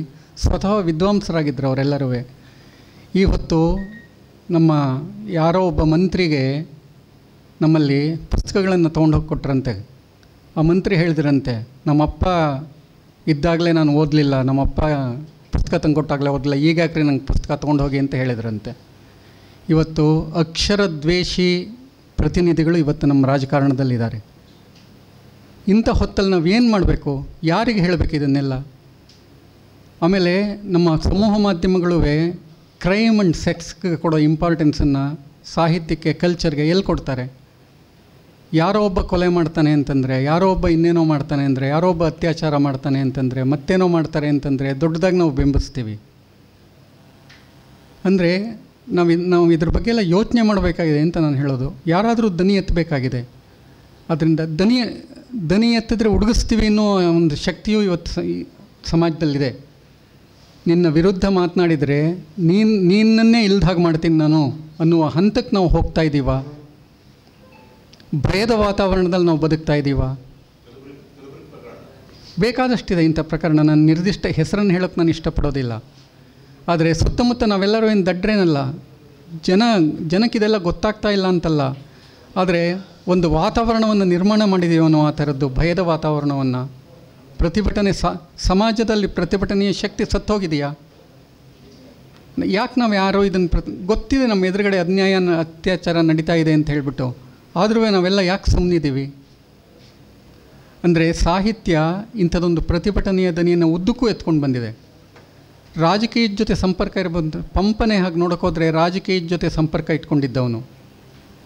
ಅವನು ವಿಕ್ರಮಾರ್ಜುನ ವಿಜಯ ಬರೆಯುವಾಗ ತುಂಬ ಕುತೂಹಲ, ನೀವು ಗಮನಿಸಿದನ್ನು, ಅರಿಕೇಸರಿ ಎನ್ನುವ ರಾಜನನ್ನು ಅರ್ಜುನ ಜೊತೆ ಸಮೀಕರಿಸಿ ಅವನನ್ನು ಹೊಗಳಿ ಕಾವ್ಯ ಬರೀತಾನೆ. ಆದರೆ ಕಡೆಗೆ ವಿಕ್ರಮಾರ್ಜುನ ವಿಜಯ ಅರ್ಜುನನ ಕಥೆಯಲ್ಲ. ನೆನೆಯದಿರಣ್ಣ ಭಾರತದೊಳಿಂ ಪೆರರಾರಮನ್ ಒಂದೇ ಚಿತ್ತದಿಂ ನೆನೆಯೋಡೆ ಕರ್ಣನಂ ನೆನೆಯ. ಅರಿಕೇಸರಿನ ಅರ್ಜುನ ಜೊತೆ ಹೋಲಿಸ್ತಾ ಅರ್ಜುನನ ಕಥೆಯನ್ನು ಹೇಳ್ತೀನಿ ಅಂತ ಹೊರಟವನ ಕತೆಗೆ ಹೇಳಿದ್ದು ಯಾರ ಕತೆ? ಕರ್ಣನ ಕತೆ. ದುರಂತಕ್ಕೆ ಒಳಗಾದವನು ಕರ್ಣ, ನೋವಿಗೆ ಒಳಗಾದವನು ಕರ್ಣ. ಒಬ್ಬ ಕವಿಯ ಮನಸ್ಸು ಯಾರಿಗೆ ಸ್ಪಂದಿಸುತ್ತೆ ಅಂದರೆ ಎಲ್ಲಿ ನೋವಿದೆಯೋ, ಎಲ್ಲಿ ಹಿಂಸೆ ಇದೆಯೋ, ಎಲ್ಲಿ ತೊಂದರೆಗೊಳಗಾಗ್ತಾರೋ ಅವ್ರಿಗೆ ಒಬ್ಬ ಕವಿಯ ಮನಸ್ಸು ಸ್ಪಂದಿಸ್ತಾ ಇರೋದು. ಅದಕ್ಕೇ ನೇಗಿಲ ಯೋಗಿ ಪರಿಕಲ್ಪನೆ ಯಾಕೆ ಇಂಪಾರ್ಟೆಂಟ್ ಅಂತಂದರೆ, ನೀವು ನೇಗಿಲ ಯೋಗಿ ಪದ್ಯವನ್ನು ಸರಿಯಾಗಿ ಓದಿದರೆ ನೆಹರುಗಿಂತ ನೀನೇನು ಕಡಿಮೆ ಅಂತ ಒಬ್ಬ ರೈತನನ್ನು ಕುವೆಂಪು ಕೇಳ್ತಾರೆ. ಕೇಳುವ ಶಕ್ತಿ ಕುವೆಂಪುಗಿತ್ತು. ಗೊಬ್ಬರ ಅಂತ ಒಂದು ಪದ್ಯ ಬರೆದಿದ್ದಾರೆ. ನಮ್ಮ ಕವಿಗಳೆಲ್ಲ ಹೂವಿನ ಬಗ್ಗೆ ಬರೀತಾರೆ, ಗೊಬ್ಬರದ ಬಗ್ಗೆ ಯಾಕೆ ಬರೆಯೋದಿಲ್ಲ? ಹಾಗೆ ನೋಡಿದರೆ ಹೂವು ಅರಳೋದಕ್ಕೆ ಗೊಬ್ಬರ ಇಲ್ಲದೆ ಇದ್ದರೆ ಹೂವು ಅರಳುತ್ತಾ? ಅಂದರೆ ಇಂಥದ್ದೊಂದು ಬೆರಳಿಗೆ ಕೊರಳು ನಾಟಕವನ್ನು ನೀವು ನೋಡಿದರೆ ಕುವೆಂಪು ಅವ್ರದ್ದು, ನಾನು ಬಾ ಕುವೆಂಪು ದರ್ಶನಕ್ಕೆ ಅಂತ ಸುಮಾರು ಒಂದು 700 ಪುಟದ ಕುವೆಂಪು ಅವರನ್ನು ಸಮಗ್ರ ಅಧ್ಯಯನ ಮಾಡಿ ಒಂದು ಪುಸ್ತಕ ಬರೆದಿದ್ದೀನಿ. ನನ್ನ ಒಂದು ಭಾಗ್ಯ ಏನು ಅಂತಂದರೆ ಕುವೆಂಪು ಅವರನ್ನು ಒಂದು ಅಕ್ಷರ ಬಿಡಿದಾಗ ನಾನು ಓದಿದ್ದೀನಿ. ನಮ್ಮಲ್ಲಿ ಓದುವ ಹವ್ಯಾಸ ಕೂಡ ಕಡಿಮೆ ಆಗಿದೆ. ಕುವೆಂಪು ಅಂತ ನಾವು ವಿಜೃಂಭಿಸ್ತೀವಿ. ಎಷ್ಟು ಜನ ಕುವೆಂಪುನ ಓದಿದ್ದಾರೆ? ಇನ್ನು ಕುವೆಂಪು ಎಷ್ಟು ಒಳ್ಳೆ ಮಾತು ಹೇಳ್ತಾರೆ ಅಂತಂದರೆ, ಯಾರ ಮನೆಯಲ್ಲಿ ಪುಸ್ತಕ ಇರೋದಿಲ್ವೋ ಆ ಮನೆ ಸ್ಮಶಾನ ಇದ್ದ ಹಾಗೆ ಅಂತ. ಯಾರ ಮನೆಯಲ್ಲಿ ಪುಸ್ತಕ ಇರೋದಿಲ್ವೋ ಆ ಮನೆ ಸ್ಮಶಾನ ಇದ್ದಾಗ. ಇದು ಕುವೆಂಪು ಹೇಳೋ ಮಾತಿದು. ಈ ಮಾತುಗಳನ್ನೆಲ್ಲ ನಾವು ಯಾಕೆ ಕೇಳಿಸ್ಕೊಳ್ಳೋದಿಲ್ಲ?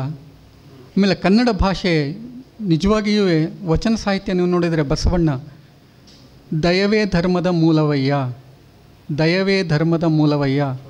ಬಹುಶಃ ಧರ್ಮದ ಸಾರವನ್ನು ಇಷ್ಟು ಪರಿಣಾಮಕಾರಿಯಾಗಿ ಸರಳವಾಗಿ ಹೇಳಿದ್ದು ಇನ್ಯಾವ ಭಾಷೆಯಲ್ಲೂ ಇಲ್ಲ ರೀ. ಕನ್ನಡದ ಶಕ್ತಿ ಇದು. ಜಗತ್ತಿಗೆ ಕನ್ನಡ ಕೊಟ್ಟ ಕೊಡುಗೆ ಯಾವುದಾದ್ರೂ ಇದ್ದರೆ ವಚನ ಸಾಹಿತ್ಯ ಅಂತ ನಾವು ಹೇಳ್ತೀವಿ. ಕಸವರಮೆಂಬುದು ನೆರೆ ಸೈರಿಸಲಾರ್ಪಡೆ ಪರವಿಚಾರಮಂ ಪರಧರ್ಮಮಂ. ಕವಿರಾಜ ಮಾರ್ಗ, ಕನ್ನಡದ ಮೊದಲ ಕೃತಿ ಕವಿರಾಜ ಮಾರ್ಗದಲ್ಲಿ ಕಸವರಮೆಂಬುದು ಐಶ್ವರ್ಯ ಯಾವುದಾದ್ರೂ ಇದ್ದರೆ ಯಾವುದು ಅಂದರೆ ಕಸವರ ಅಂದರೆ ಐಶ್ವರ್ಯ. ಕಸವರಮೆಂಬುದು ನೆರೆ ಸೈರಿಸಲಾರ್ಪಡೆ ಪರವಿಚಾರಮಂ ಪರಧರ್ಮಮಂ. ಅನ್ಯ ಧರ್ಮವನ್ನು ಅನ್ಯ ವಿಚಾರವನ್ನು ತಾಳಿಕೊಳ್ಳುವಂಥದ್ದೇ ಆ ಸೈರಣೆಯೇ ಸಂಯಮವೇ ನಿಜವಾದ ಸಂಪತ್ತು. ಕನ್ನಡ ಸಂಸ್ಕೃತಿ ಎಷ್ಟು ಉದಾತ್ತವಾದದ್ದು ಅಂತಂದರೆ ಇಂಥ ಸಂಸ್ಕೃತಿಯ ವಾರಸುದಾರರು ನಾವೆಲ್ಲರೂ. ಈ ಸಂಸ್ಕೃತಿಯನ್ನು ನಾವು ಪರಿಚಯ ಮಾಡಿಕೊಡ್ದೆ ಹೋಗ್ಬಿಟ್ರೆ ಹೊಸ ತಲೆಮಾರಿಗೆ ನಾವು ಏನು ಸೃಷ್ಟಿ ಮಾಡ್ತಾ ಇದ್ದೀವಿ? ಈಗ ಬೇರೆ ಯಾವುದೇ ಸಮ್ಮೇಳನದಲ್ಲಿ ಇಲ್ಲದಂಥ ಸಂಸ್ಕೃತಿ ವಿವಾದಗಳು ಈ ಸಮ್ಮೇಳನದಲ್ಲಿ ನಮ್ಮ ನಾಡಲ್ಲಿ ಕನ್ನಡ ಸೃಷ್ಟಿಯಾಗಿದೆ. ಈ ಬಗ್ಗೆ ನಮ್ಮ ರಿಯಾಕ್ಷನ್? ಎಲ್ಲಿ ವ್ಯಕ್ತಿ ಪ್ರತಿಷ್ಠೆ ಮುಖ್ಯ ಆಗಿಬಿಡುತ್ತೋ ಅಂಥ ಕಡೆ ವಿಷಯಗಳು ಮರೆತು ಹೋಗ್ಬಿಡುತ್ತೆ. ಎಲ್ಲ ಕಡೆ ಸಮಸ್ಯೆ ಆಗೋದಿಲ್ಲ ಅಂದರೆ ಯಾವುದೇ ಕ್ಷೇತ್ರದಲ್ಲಾಗ್ಬೋದು. ವ್ಯಕ್ತಿ ಪ್ರತಿಷ್ಠೆ ಮುಖ್ಯ ಆದ ತಕ್ಷಣವೇ ಅದರ ದಿಕ್ಕೇ ಬದಲಾಗ್ಬಿಡುತ್ತೆ. ಬಹುಶಃ ಇಲ್ಲಿ ನಡೀತಾ ಇರುವಂಥ ಚರ್ಚೆ ಎಲ್ಲ ವ್ಯಕ್ತಿ ಪ್ರತಿಷ್ಠೆಯ ಚರ್ಚೆ ಅಂತ ನಂಗೆ ಅನ್ನಿಸ್ತಾ ಇದೆ. ವ್ಯಕ್ತಿ ಇಂಪಾರ್ಟೆಂಟ್ ಅಲ್ವೇ ಅಲ್ಲ. ಹಾಂ, ಪರಂಪರೆಯನ್ನು ಓದಿ ಕನ್ನಡ ಪರಂಪರೆಯನ್ನು ಅರ್ಥ ಮಾಡ್ಕೊಳ್ಳಿ. ಶ್ರೇಷ್ಠ ಮನಸ್ಸುಗಳು ಕನ್ನಡದ ಬೇರೆ ಬೇರೆ ಸವಾಲುಗಳನ್ನು ಹೇಗೆ ಎದುರಿಸ್ಯಾರೆ ಅಂತ ನಮಗೆ ಗೊತ್ತಾಗುತ್ತೆ. ಆದ್ದರಿಂದ ಕನ್ನಡ ಪರಂಪರೆಯನ್ನು ಓದಿದರೆ ನಿಮ್ಮ ಜ್ಞಾನ ವಿಸ್ತಾರ ಆಗುತ್ತೆ, ಅನೇಕ ಹೊಳಹುಗಳು ನಿಮ್ಗೆ ಸಾಧ್ಯ ಆಗುತ್ತೆ. ಸೊ ಕನ್ನಡ ಪರಂಪರೆಯನ್ನು ಓದೋಕ್ಕೆ ಸಾಧ್ಯ ಆಗಬೇಕು ಅಂತ. ತುಂಬ ಶ್ರೀಮಂತವಾದ ಪರಂಪರೆ ಕನ್ನಡದ್ದು, ಅದನ್ನು ಓದೋಕ್ಕೆ ಸಾಧ್ಯ ಆಗಬೇಕು.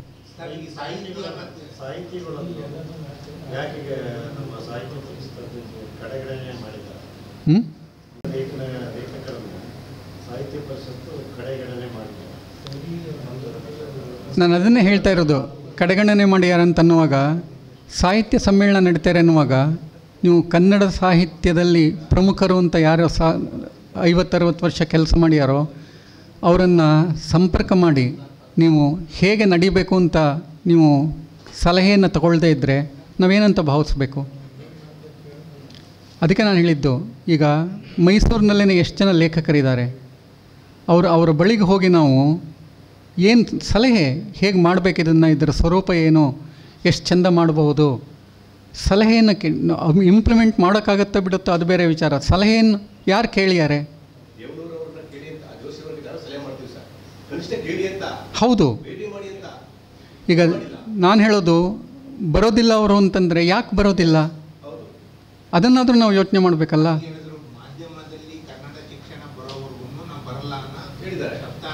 ನಿಲ್ವಲ್ವ ಅದು? ಯಾಕೆ ಮಾಧ್ಯಮ ಶಿಕ್ಷಣ? ಈಗ ನಮ್ಮ ಬೇಸಿಕ್ಕಾದ ಕೆಲವು ಸಮಸ್ಯೆಗಳು ನಮಗಿವೆ. ಆ ಸಮಸ್ಯೆಗಳನ್ನು ಪರಿಹರಿಸ್ಕೊಳ್ದೇ ಇದ್ದರೆ ಕನ್ನಡದ ಉಳಿವು ಹೇಗೆ? ಹೀಗೆ ಒಂದು ದಿಟ್ಟ ನಿರ್ಧಾರವನ್ನು ಒಬ್ಬ ಲೇಖಕ ಕೈಗೊಳ್ತಾನೆ ಅಂತಂದರೆ ಅಂಥವ್ರನ್ನ ಗೌರವಿಸೋದು ಬೇಡವ ನಾವು?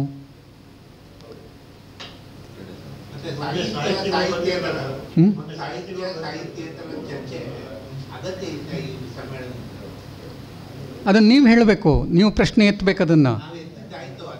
ಅದೇ ಈಗ ನಾನು ಒಬ್ಬ ಲೇಖಕನಾಗಿ 40 ವರ್ಷ ಸಾಹಿತ್ಯದಲ್ಲಿ ಕೆಲಸ ಮಾಡಿ ಅಧ್ಯಯನ ಮಾಡಿ ಎಲ್ಲ ಮಾಡಿ ನಾನು ಹೇಳ್ತಾ ಇದ್ದೀನಲ್ಲ, ಸಾಹಿತ್ಯ ಸಮ್ಮೇಳನದಲ್ಲಿ ಸಾಹಿತ್ಯ ಕೇಂದ್ರಿತವಾಗಿ ಎಲ್ಲ ಚರ್ಚೆಯೂ ನಡೀಬೇಕು.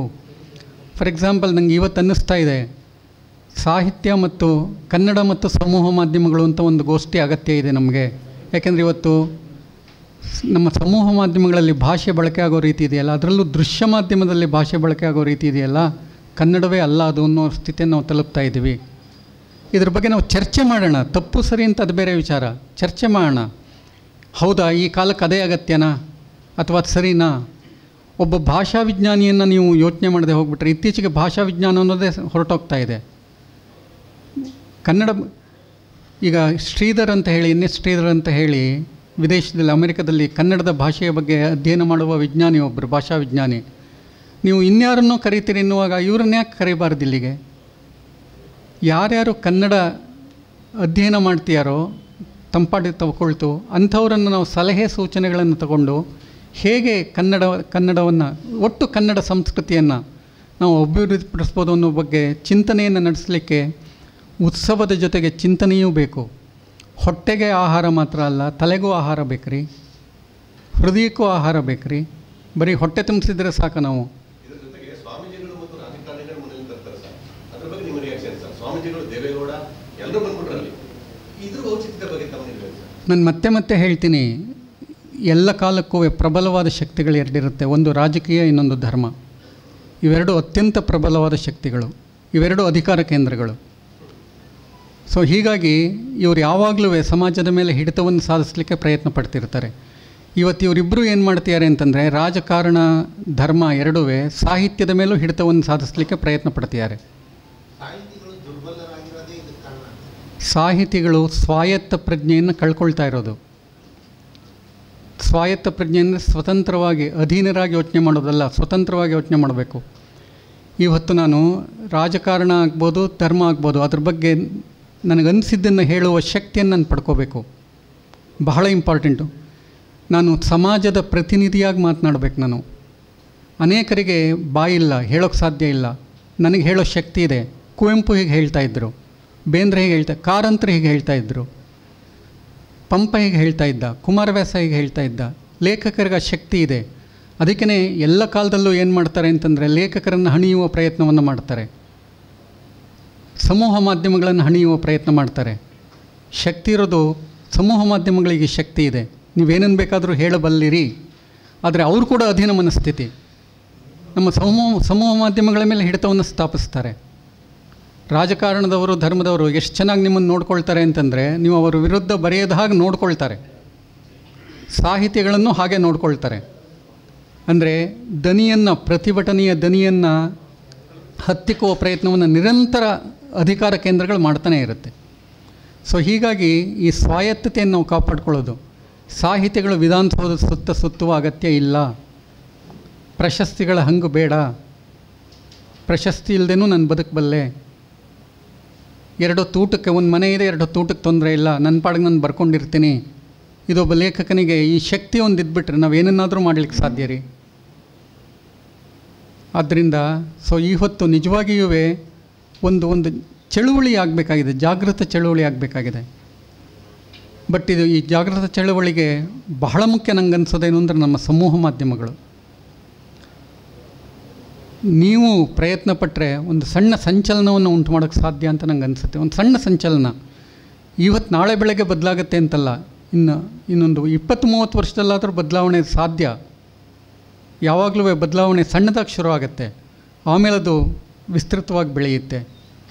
ಅದರಿಂದ ಈ ಬದಲಾವಣೆಗೆ ಬಹುಶಃ ಈ ಚರ್ಚೆಯೆಲ್ಲ ಬದಲಾವಣೆಗೆ ಪೂರಕವಾಗಿ ಆದರೆ ಒಳ್ಳೆಯದು ಅಂತ ನಾನು ಹೇಳೋದು.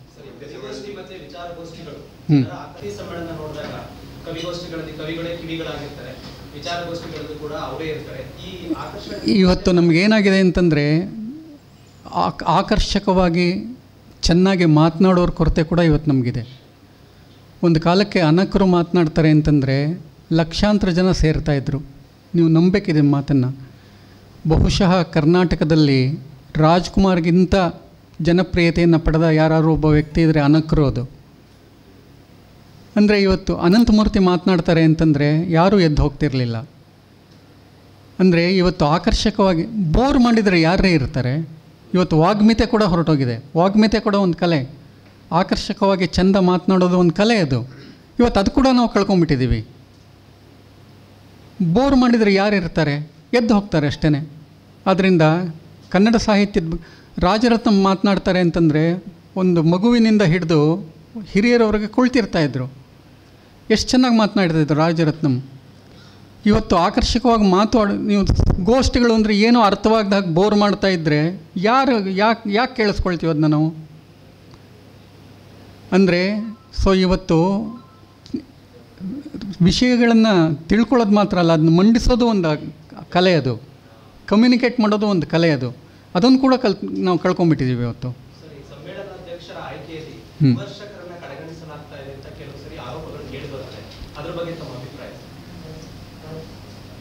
ನಾನು ವಿಮರ್ಶಕರು ಅಂತಲ್ಲ,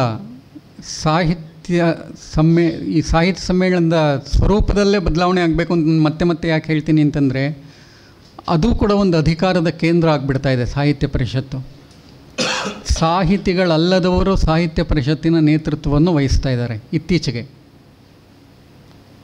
ಮೊದಲೆಲ್ಲ ಸಾಹಿತ್ಯ ಪರಿಷತ್ತಿನ ನೇತೃತ್ವ ಅಂದರೆ ಸಾಹಿತಿಗಳಾಗಿರ್ತಾಯಿದ್ರು, ಸಾಹಿತ್ಯ ಕ್ಷೇತ್ರದಲ್ಲಿ ಕೆಲಸ ಮಾಡಿದವರು ಆಗ್ತಾಯಿದ್ರು, ಅವರಿಗೆ ಸಾಹಿತಿಗಳ ನಿಕಟ ಒಡನಾಟ ಇತ್ತು, ಸಾಹಿತ್ಯದ ಅಧ್ಯಯನ ಇತ್ತು.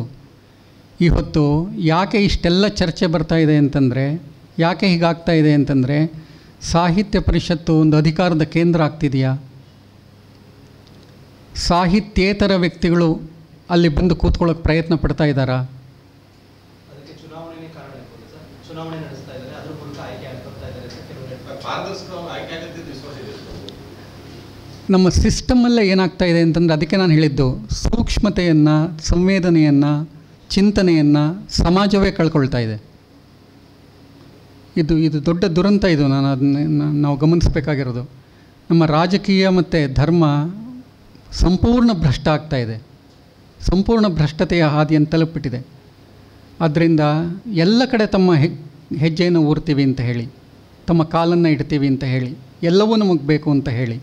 ಸೊ ಹೀಗಾಗಿ ಒಂದು ರೀತಿ ಸಾಹಿತ್ಯ ಕೂಡ ಒಂದು ರೀತಿ ಧರ್ಮದ, ರಾಜಕೀಯದ ಅಧೀನ ಮನಸ್ಥಿತಿಯನ್ನು ಪಡ್ಕೊಳ್ತಾ ಇದೆ ಅಂತ ನನಗನ್ನಿಸ್ತಾ ಇದೆ. ಅದರಿಂದ ಪಾರಾಗಬೇಕಾಗಿದೆ.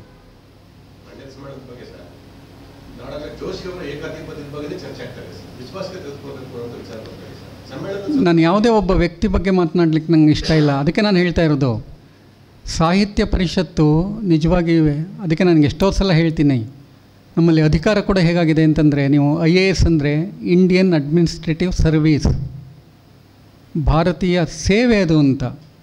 ಬಟ್ ಇವತ್ತು ನಮ್ಮ ಅಧಿಕಾರಿಗಳನ್ನು ನೋಡಿ ಹೇಗಾಗಿದ್ದಾರೆ ಅಂತ ಹೇಳಿಬಿಟ್ಟು, ಸೇವೆ ಎನ್ನುವ ಪರಿಕಲ್ಪನೆಯೇ ನಮ್ಮಲ್ಲಿ ಬದಲಾಗ್ಬಿಟ್ಟಿದೆ ರೀ.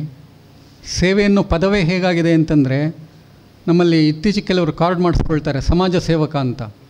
ಗಾಬರಿ ಆಗುತ್ತೆ ನನಗೆ ಈ ಸಮಾಜ ಸೇವಕರನ್ನು ಕಂಡ್ರೆ. ಅಂದರೆ ಇವತ್ತು ನಮ್ಮ ಪರಿಕಲ್ಪನೆಗಳೇ ಬದಲಾಗ್ಬಿಟ್ಟಿವೆ. ಅಧಿಕಾರ ಇರೋದು ಯಾಕೆಂದರೆ ಹಣ ಮಾಡೋಕೆ ಅಂತ ಆಗಿಬಿಟ್ರೆ ನಾವೆಲ್ಲಿ ಹೋಗಬೇಕು? ಇವತ್ತು ನೋಡಿ, ಕೋಟ್ಯಾಂತರ ರೂಪಾಯಿ ಲೂಟಿ ಅಂತಂದರೆ ಏನು ಅರ್ಥ ಇದಕ್ಕೆ? ಸೊ ಇಂಥ ಹೊತ್ತಲ್ಲಿ ನಾವಿದ್ದೀವಿ. ಆದ್ದರಿಂದ ಇದು ಎಲ್ಲ ಕಡೆ ಇದು ವ್ಯಾಪಿಸಿದೆ. ಇದು ಕ್ಯಾನ್ಸರ್ ರೀತಿ ಇಡೀ ಸಮಾಜವನ್ನು ಆಕ್ರಮಿಸ್ತಾ ಇದೆ. ಇದ್ರ ಬಗ್ಗೆ ಸಣ್ಣದಾಗಿಯಾದರೂ ನಾವು ದನಿ ಎತ್ತುವ ಅಗತ್ಯ ಇದೆ. ಖಂಡಿತ ಇಂಥ ದನಿ ಎತ್ತಿದರೆ, ಹನಿಗೂಡಿದರೆ ಹಳ್ಳ, 4 ಜನ ನಮ್ಮನ್ನು ಸೇರಿಕೊಳ್ತಾರೆ. ಆದ್ದರಿಂದ ಆಮೇಲೆ ನಮ್ಮ ಸಾಮಾನ್ಯ ಜನ ಇದೆಯಲ್ಲ, ಖಂಡಿತ ವಿವೇಕಿಗಳು, ಅದರಲ್ಲಿ ಅನುಮಾನ ಇಲ್ಲ. ಬಟ್ ಅವ್ರಿಗೇನೆಂದರೆ ದನಿ ಇಲ್ಲ, ವೇದಿಕೆ ಇಲ್ಲ. ಅದಕ್ಕೆ ನಾನು ಹೇಳಿದ್ದು, ನೀವು ಒಬ್ಬ ಮಂತ್ರಿ ಮಾತಾಡಿದರೆ ಫ್ರಂಟ್ ಪೇಜಲ್ಲಿ ಹೈಲೈಟ್ ಮಾಡ್ತೀರಾ. ಒಬ್ಬ ಲೇಖಕ ಮಾತಾಡ್ತಾರೆ ಅಂತಂದರೆ, ಒಬ್ಬ ಚಿಂತಕ ಮಾತಾಡ್ತಾರೆ ಅಂದರೆ, ಇನ್ಯಾರೋ ಮಾತಾಡ್ತಾರೆ ಅಂದರೆ ಸುದ್ದಿಯೇ ಇಲ್ಲ. ಅದು ಆಶ್ಚರ್ಯ ಆಗತ್ತೆ ನನಗೆ. ಮತ್ತು ಯಾವುದು ಹಾಗಿದ್ರೆ? ಅದಕ್ಕೆ ನಾವೆಲ್ಲ ಏನು ಮಾಡ್ತಾಯಿದ್ದೀವಿ ಅಂದರೆ, ಪುಡಾರಿಗಳಾಗ್ಲಿಕ್ಕೆ ಪ್ರಯತ್ನ ಪಡ್ತಾಯಿದ್ದೀವಿ. ಪುಡಾರಿ ಆದರೆ ಪಾಪ್ಯುಲಾರಿಟಿ ಸಿಗುತ್ತೆ, ಹಣ ಸಿಗುತ್ತೆ, ಅಧಿಕಾರ ಸಿಗುತ್ತೆ, ಏನು ಬೇಕಾದ್ರೂ ಮಾಡ್ಬೋದು. ಒಬ್ಬ ಲೇಖಕನಾದ್ರೆ ಏನು ಸಿಗುತ್ತೆ ಪಾಪ? ತ್ಯಾಗದ ವಿಷಯವಾಗಿ ಒಂದು ಸ್ವಲ್ಪ ವಿವಾದ ಇದೆಯಲ್ಲ, ಹೊರಗಡೆ, ನಗರದ ಹೊರಗಡೆ ನನಗೆ ಅದ್ರ ಬಗ್ಗೆ ಗೊತ್ತಿಲ್ಲ. ನನಗೆ ನನ್ನ ಪರಿಕಲ್ಪನೆಯೇ ಬೇರೆ. ನನಗೇನಂತಂದರೆ, ಸಾಹಿತ್ಯ ಸಮ್ಮೇಳನ ಸರಳವಾಗಿರಬೇಕು, ಅದ್ಧೂರಿ ಅಗತ್ಯ ಇಲ್ಲ, ಚಿಂತನೆಗೆ ಅಲ್ಲಿ ಅವಕಾಶವನ್ನು ಮಾಡಿಕೊಡೋಕ್ಕೆ ಸಾಧ್ಯ ಆಗಬೇಕು. ಆಮೇಲೆ ಇನ್ನೂ ಒಂದೇನಂತಂದರೆ, ನಮ್ಮ ಪ್ರಮುಖ ಲೇಖಕರನ್ನು ಭೇಟಿ ಮಾಡುವ ಒಂದು ಅವಕಾಶ ನಮ್ಮ ಸಾಮಾನ್ಯರಿಗೆ ಒದಗಿಸ್ಕೊಡ್ಬೇಕು, ಒಡನಾಟ ಸಾಧ್ಯ ಆಗಬೇಕು. ನಾನು ಅನೇಕ ನಮ್ಮ ಪ್ರಮುಖ ಲೇಖಕರನ್ನು ನೋಡಿದ ಸಾಹಿತ್ಯ ಸಮ್ಮೇಳನದಲ್ಲಿ, ನಾನು ಚಿಕ್ಕವನಾಗಿರುವಾಗ ಅವ್ರ ಜೊತೆ ಮಾತನಾಡೋದು. ಯಾಕೆಂದರೆ ಬೆಳಗಿಂದ ಸಂಜೆವರೆಗೆ ಸಾಹಿತ್ಯ ಸಮ್ಮೇಳನದಲ್ಲಿ ಇರ್ತಾರೆ ಅಂದರೆ ಅಷ್ಟು ಅವಕಾಶ ನಮಗೆಲ್ಲರೂ ಸಿಗುತ್ತೆ. ಆದರೆ ಇವತ್ತು ಸಾಹಿತ್ಯ ಸಮ್ಮೇಳನದಲ್ಲಿ ಲೇಖಕರೇ ಇರೋದಿಲ್ಲ. ಆಶ್ಚರ್ಯ ಅನಿಸುತ್ತೆ. ಯಾಕೆ ಇರೋದಿಲ್ಲ ಅಂದರೆ,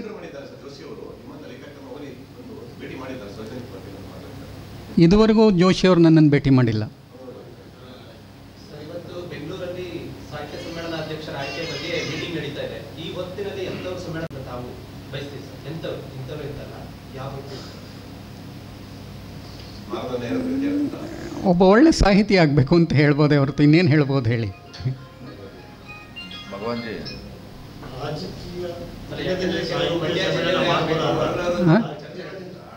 ರಾಜಕೀಯ ಇಲ್ಲದೆ ಸಾಹಿತ್ಯ ಚಳವಳಿ ಮಾಡೋದು ಖಂಡಿತ ಸಾಧ್ಯ ಇದೆ, ಅದನ್ನ ಯಾಕೆ ಮಾಡಬಾರ್ದು? ಖಂಡಿತ ಸಾಧ್ಯ ಇದೆ. ಆದರೆ ಇವ್ರು ಹೇಳಿದ್ದು ತುಂಬ ಅದನ್ನೇ ಸ್ವಾಯತ್ತತೆ ಅಂತ ಕರೆಯೋದು. ಈ ಅದ್ದೂರಿಯಲ್ಲಿಲ್ಲದೆ ಸರಳವಾಗಿ ಅಂಥ ಪ್ರಯತ್ನಗಳು ನಡೆದಿವೆ. ನುಡಿಸಿರಿ ಅಂಥದ್ದೊಂದು ಪ್ರಯತ್ನ ಆಳ್ವಾಸ್ ಶಿಕ್ಷಣ ಸಂಸ್ಥೆ. ಸೊ ಧಾರವಾಡದಲ್ಲಿ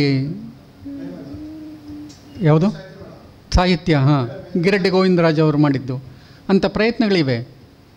ಆದ್ದರಿಂದ ಸರ್ಕಾರದ ನೆರವಿಲ್ಲದೆ ನಾವು ಮಾಡ್ತೀವಿ ಅನ್ನೋಕ್ಕೆ ಸಾಧ್ಯ. ಜನ ಪ್ರಯತ್ನ ಪಟ್ಟರೆ ಆಗ್ಬಿಡುತ್ತದು. ಸಾಹಿತಿಗಳಿಗೆ ಸಂಘಟನೆಯ ಶಕ್ತಿ ತುಂಬ ಕಡಿಮೆ ರೀ. ಇದಕ್ಕೆಲ್ಲ ಏನಂತಂದರೆ ಸಮಾಜ ಈ ಎಚ್ಚರವನ್ನು ವಹಿಸಬೇಕು. ಸಮಾಜ ಮನಸ್ಸು ಮಾಡಿದರೆ, ಅದಕ್ಕೆ ನಾನು ಹೇಳೋದು, ಒಂದು ಜಾಗೃತಿಯನ್ನು ನಾವು ಮೂಡಿಸ್ಬೇಕು. ಆಮೇಲೆ ಕನ್ನಡ ಅನ್ನೋದು ಕೇವಲ ಸಾಹಿತಿಗಳದಲ್ಲ ಅಂತ ಹೇಳೋದು, ವಿಜ್ಞಾನಿಗಳದಲ್ವಾ, ತಂತ್ರಜ್ಞಾನಿಗಳದಲ್ವಾ, ಕೈಗಾರಿಕೋದ್ಯಮಿಗಳದಲ್ವಾ, ರೈತರದಲ್ವಾ, ವೈದ್ಯರದಲ್ವಾ. ಕನ್ನಡ ಎಲ್ಲರದುವೆ, ಕರ್ನಾಟಕ ಎಲ್ಲರದುವೆ. ಆದ್ದರಿಂದ ಅದಕ್ಕೆ ನಾನು ಹೇಳೋದು, ಈ ಸಮ್ಮೇಳನ ನಡೆಯುತ್ತೆ ಅನ್ನುವಾಗ ನಾನು ಹೇಳೋದು, ಮಂಡ್ಯ ಜಿಲ್ಲೆಯ ಶ್ರೇಷ್ಠ ಮನಸ್ಸುಗಳು, ಪ್ರತಿಭಾವಂತ ಮನಸ್ಸುಗಳ ಬಗ್ಗೆ ನಾವು ಪರಿಚಯ ಯಾಕೆ ಮಾಡಿಕೊಡ್ಬಾರ್ದು? ಯಾಕೆ ಅವರನ್ನೆಲ್ಲ ಕರಿಬಾರ್ದು ನಾವು?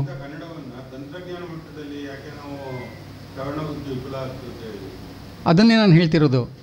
ಯಾಕೆಂತಂದರೆ ಇವತ್ತು ಆಧುನಿಕ ಸವಾಲುಗಳಿಗೆ ಕನ್ನಡವನ್ನು ಸಿದ್ಧಗೊಳಿಸಬೇಕಾಗಿದೆ. ನಾವೆಲ್ಲವನ್ನು ಮೊಬೈಲ್ನಲ್ಲಿ ಇದು ಮಾಡ್ತಿದ್ದೀವಿ ಇವತ್ತು. ಅದಕ್ಕೆ ಕನ್ನಡವನ್ನು ನಾವು ಸಜ್ಜುಗೊಳಿಸಲಿಕ್ಕೆ ಸಿದ್ಧ ಆಗಬೇಕಲ್ವ? ಅದ್ರ ಬಗ್ಗೆ ಚರ್ಚೆ ಆಗಬೇಕಲ್ವಾ, ಯಾವ ರೀತಿ ಏನು ಅಂತ.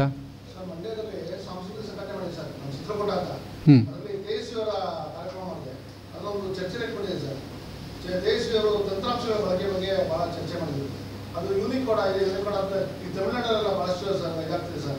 ನಮ್ಮಲ್ಲಿ ಡಿ ಎ ಶಂಕರ್ ಇದ್ದಾರೆ, ಈಗ ತೇಜಸ್ವಿ ಅಂದರೆ ಡಿ ಎ ಶಂಕರ್ ಏನೋ ಒಂದಷ್ಟು ತಂತ್ರಾಂಶಗಳ ಬಗ್ಗೆ ಮೊಬೈಲಲ್ಲಿ ಹೇಗೆ ಬಳಸ್ಬೇಕಂದ್ರೆ ಇದ್ರ ಬಗ್ಗೆ ಚರ್ಚೆನೇ ಆಗಿಲ್ಲ ಸರ್. ಸಾಹಿತ್ಯ ಸಮ್ಮೇಳನಗಳು ಚರ್ಚೆ ನಮ್ಮಲ್ಲಿ ಏನಂದರೆ, ಚಿಂತಕರು, ಯೋಚನೆ ಮಾಡೋರು ತಂಪಾಟಿಗೆ ತಾವು ಕೆಲಸ ಮಾಡ್ತಾಯಿದ್ದಾರೆ. ಯಾರು ಮೀಡಿಯೋಕರ್ಸ್ ಅಂತ ಕರಿತೀವೋ ಅವರು ಈ ರಾಜಕಾರಣಿಗಳು ಸುತ್ತಾ ಇರ್ತಾರೆ. ಅವ್ರಿಗೆ ಇಂಪಾರ್ಟೆನ್ಸ್ ಇದೆ ಹೊರತು ತಂಪಾಡಿಗೆ ತಾವು ಚಿಂತನೆ ಮಾಡ್ಕೊಂಡಿರ್ತಾರಲ್ಲ, ಅವ್ರನ್ನ ಯಾರೂ ಕೇಳೋದೇ ಇಲ್ಲ. ಆಮೇಲೆ ಅವ್ರು ಬಯಸೋದೂ ಇಲ್ಲ ಅದನ್ನು. ಹೀಗಾಗಿ ಅದಕ್ಕೆ ನಾನು ಹೇಳ್ತಾ ಇರೋದು, ಸಾಹಿತ್ಯ ಸಮ್ಮೇಳನ ಅನ್ನುವಾಗ ನಮ್ಮ ಪ್ರಮುಖ ಲೇಖಕರನ್ನು, ಚಿಂತಕರನ್ನು ಸಂಪರ್ಕಿಸಿದರೆ ಸ್ವರೂಪ ಹೇಗಿರಬೇಕು ಅಂತ ಸಲಹೆಯನ್ನಾದರೂ ನಾವು ತಗೊಳ್ಳದೆ ಹೋಗಿಬಿಟ್ರೆ ಈ ಅಷ್ಟು ನಮಗೆ ವಿವೇಚನೆ ಬೇಡವಾ? ಈ ಸಾಹಿತ್ಯ ಸಮ್ಮೇಳನದಲ್ಲಿ ಸರ್ ಏನು ನಾವು ಸಾಹಿತ್ಯ ಸಮ್ಮೇಳನದಲ್ಲಿ ಚರ್ಚೆಗೆ ಏನಿರಬೇಕು ವಿಚಾರ ಅನ್ನೋದಕ್ಕೆ ಅವರು ಜೋಶಿ ಹೇಳ್ತಾರಂತೆ. ಶ್ರೀಧರ್ ಮೂರ್ತಿ ಅಂತ ಸಾಹಿತ್ಯ ಕನ್ನಡ ಸಾಹಿತ್ಯ ಪರಿಷತ್ ಇದ್ದಾರೆ, ಅವ್ರು ಹೋಗಿ ನೀವು ಮಾಹಿತಿ ಕೊಡಿ, ಏನು ಬೇಕು ಅಂತ ಅವರು ಅದ್ರ ಬರ್ಕೋತಾರೆ, ಅದನ್ನ ಮಾಡ್ಕೊಂಡು ಮಾಡ್ತೀವಿ ನೋಡಿ. ಇಂಥ ಉತ್ತರಕ್ಕೆ ನಾವೇನು ಈಗ ಇಂಥ ಉತ್ತರವನ್ನು ನಾವು ಬಯಸ್ತೀವಿ ಅಂದರೆ ಎಲ್ಲ ನಮ್ಗೆ ಗೊತ್ತಾಗುತ್ತೆ ಅಂದರೆ ನಾವು ಯಾಕೆ ಹೋಗ್ತೀವಿ ಅಲ್ಲಿಗೆ? ಅಂದರೆ ಪ್ರತಿಯೊಬ್ಬ ಲೇಖಕನ ಬಹಳ ದೊಡ್ಡ ಶಕ್ತಿ ಏನು ಅಂದರೆ ಸ್ವಾಭಿಮಾನ ರೀ. ನನ್ನ ಪಾಡಿಗೆ ನಾನು ಓದ್ಕೊಂಡಿದ್ದೀನಿ, ಬರ್ಕೊಂಡಿದ್ದೀನಿ, ಬರೀತೀನಿ ನಾನು ಅಷ್ಟೇ. ಜನ ಓದ್ತಾರೆ, ಯಾರೋ ಓದ್ತಾರೆ. ಇವತ್ತಿಲ್ಲದೆ ನಾಳೆ ಯಾರಾದರೂ ಓದ್ತಾರೆ. ಮಾಜಿ ಅಧ್ಯಕ್ಷರು ಹೇಳಿದ್ದಾರೆ ಸರ್, ಜಗದೀಶ್ ಕೊಪ್ಪ ಅವರು ಲೇಖಕರು ಸಾಹಿತ್ಯ ಪರಿಷತ್ತು ಮೆಂಬರ್ಶಿಪ್ ತಗೊಂಡಿಲ್ಲ ಅಂತ ಹೇಳ್ತಾರೆ. ಪ್ರಶ್ನೆ ಮಾಡಿದ್ರೆ ಮೆಂಬರ್ಶಿಪ್ ಇಲ್ಲ ಅನ್ನೋದು ಯಾಕಾಗಬೇಕು? ಜಗದೀಶ್ ಕೊಪ್ಪ ಒಬ್ಬ ಚಿಂತಕ, ಸಾಕಷ್ಟು ಕೆಲಸ ಮಾಡಿದ್ದಾರೆ, ಸಾಹಿತ್ಯದಲ್ಲಿ ಗಂಭೀರವಾಗಿ ಯೋಚನೆ ಮಾಡುವ ಒಬ್ಬ ಮುಖ್ಯ ವ್ಯಕ್ತಿ. ಅದರಿಂದ ಪರಿಷತ್ ಯಾಕೆ ಹಾಗಾದರೆ ನೀವು ಪ್ರಶ್ನೆ ಮಾಡಬಾರ್ದಾ? 7 ಕೋಟಿ ಹಾಗಾದ್ರೆ ಮೆಂಬರ್ಶಿಪ್ ಎಷ್ಟಿದೆ ಸಾಹಿತ್ಯ ಪರಿಷತ್ತಲ್ಲಿ? ನಾನು ಇದ್ದವನು. ಎಷ್ಟು ಮೆಂಬರ್ಶಿಪ್ ಇರೋದು? ಈಗ ನಿಜವಾಗಿ ಹೇಳ್ತೀನಿ, ಮೆಂಬರ್ಶಿಪ್ ಯಾಕೆ ಆಗ್ತಾಯಿದೆ ಜಾಸ್ತಿ ಅಂತಂದರೆ ಎಲೆಕ್ಷನ್ ಕಾರಣಕ್ಕಾಗಿ ಮೆಂಬರ್ಶಿಪ್ ಆಗ್ತಾಯಿದೆ ರೀ. ನಾವು ಇದೆಲ್ಲ ಮಾತಾಡಬಾರ್ದಷ್ಟೇ. ಯಾರು ಮಾಡಿಸ್ತಾ ಇರೋರು ಮೆಂಬರ್ಸ್ನೆಲ್ಲ? ಇದು ಬರ್ತಾ ಅದಕ್ಕೇ ಇದನ್ನೇ ನಾನು ಹೇಳೋಕ್ಕೆ ಪ್ರಯತ್ನ ಪಡ್ತಿರೋದು. ಅದನ್ನು ತಾತ್ವಿಕವಾಗಿ ಹೇಳಿದೆ ನಾನು ಅಷ್ಟೇ. ಏನು ಹೇಳಿದೆ ಅಂದರೆ, ರಾಜಕೀಯ ಮತ್ತು ಧರ್ಮ ಏನು ಮಾಡ್ತೀವಿ ಅಂತಂದರೆ ಸಾಹಿತ್ಯವನ್ನು ಹಿಡಿತಲ್ಲಿ ಇಟ್ಕೊಳ್ಳೋಕ್ಕೆ ಪ್ರಯತ್ನ ಪಡ್ತೀವಿ.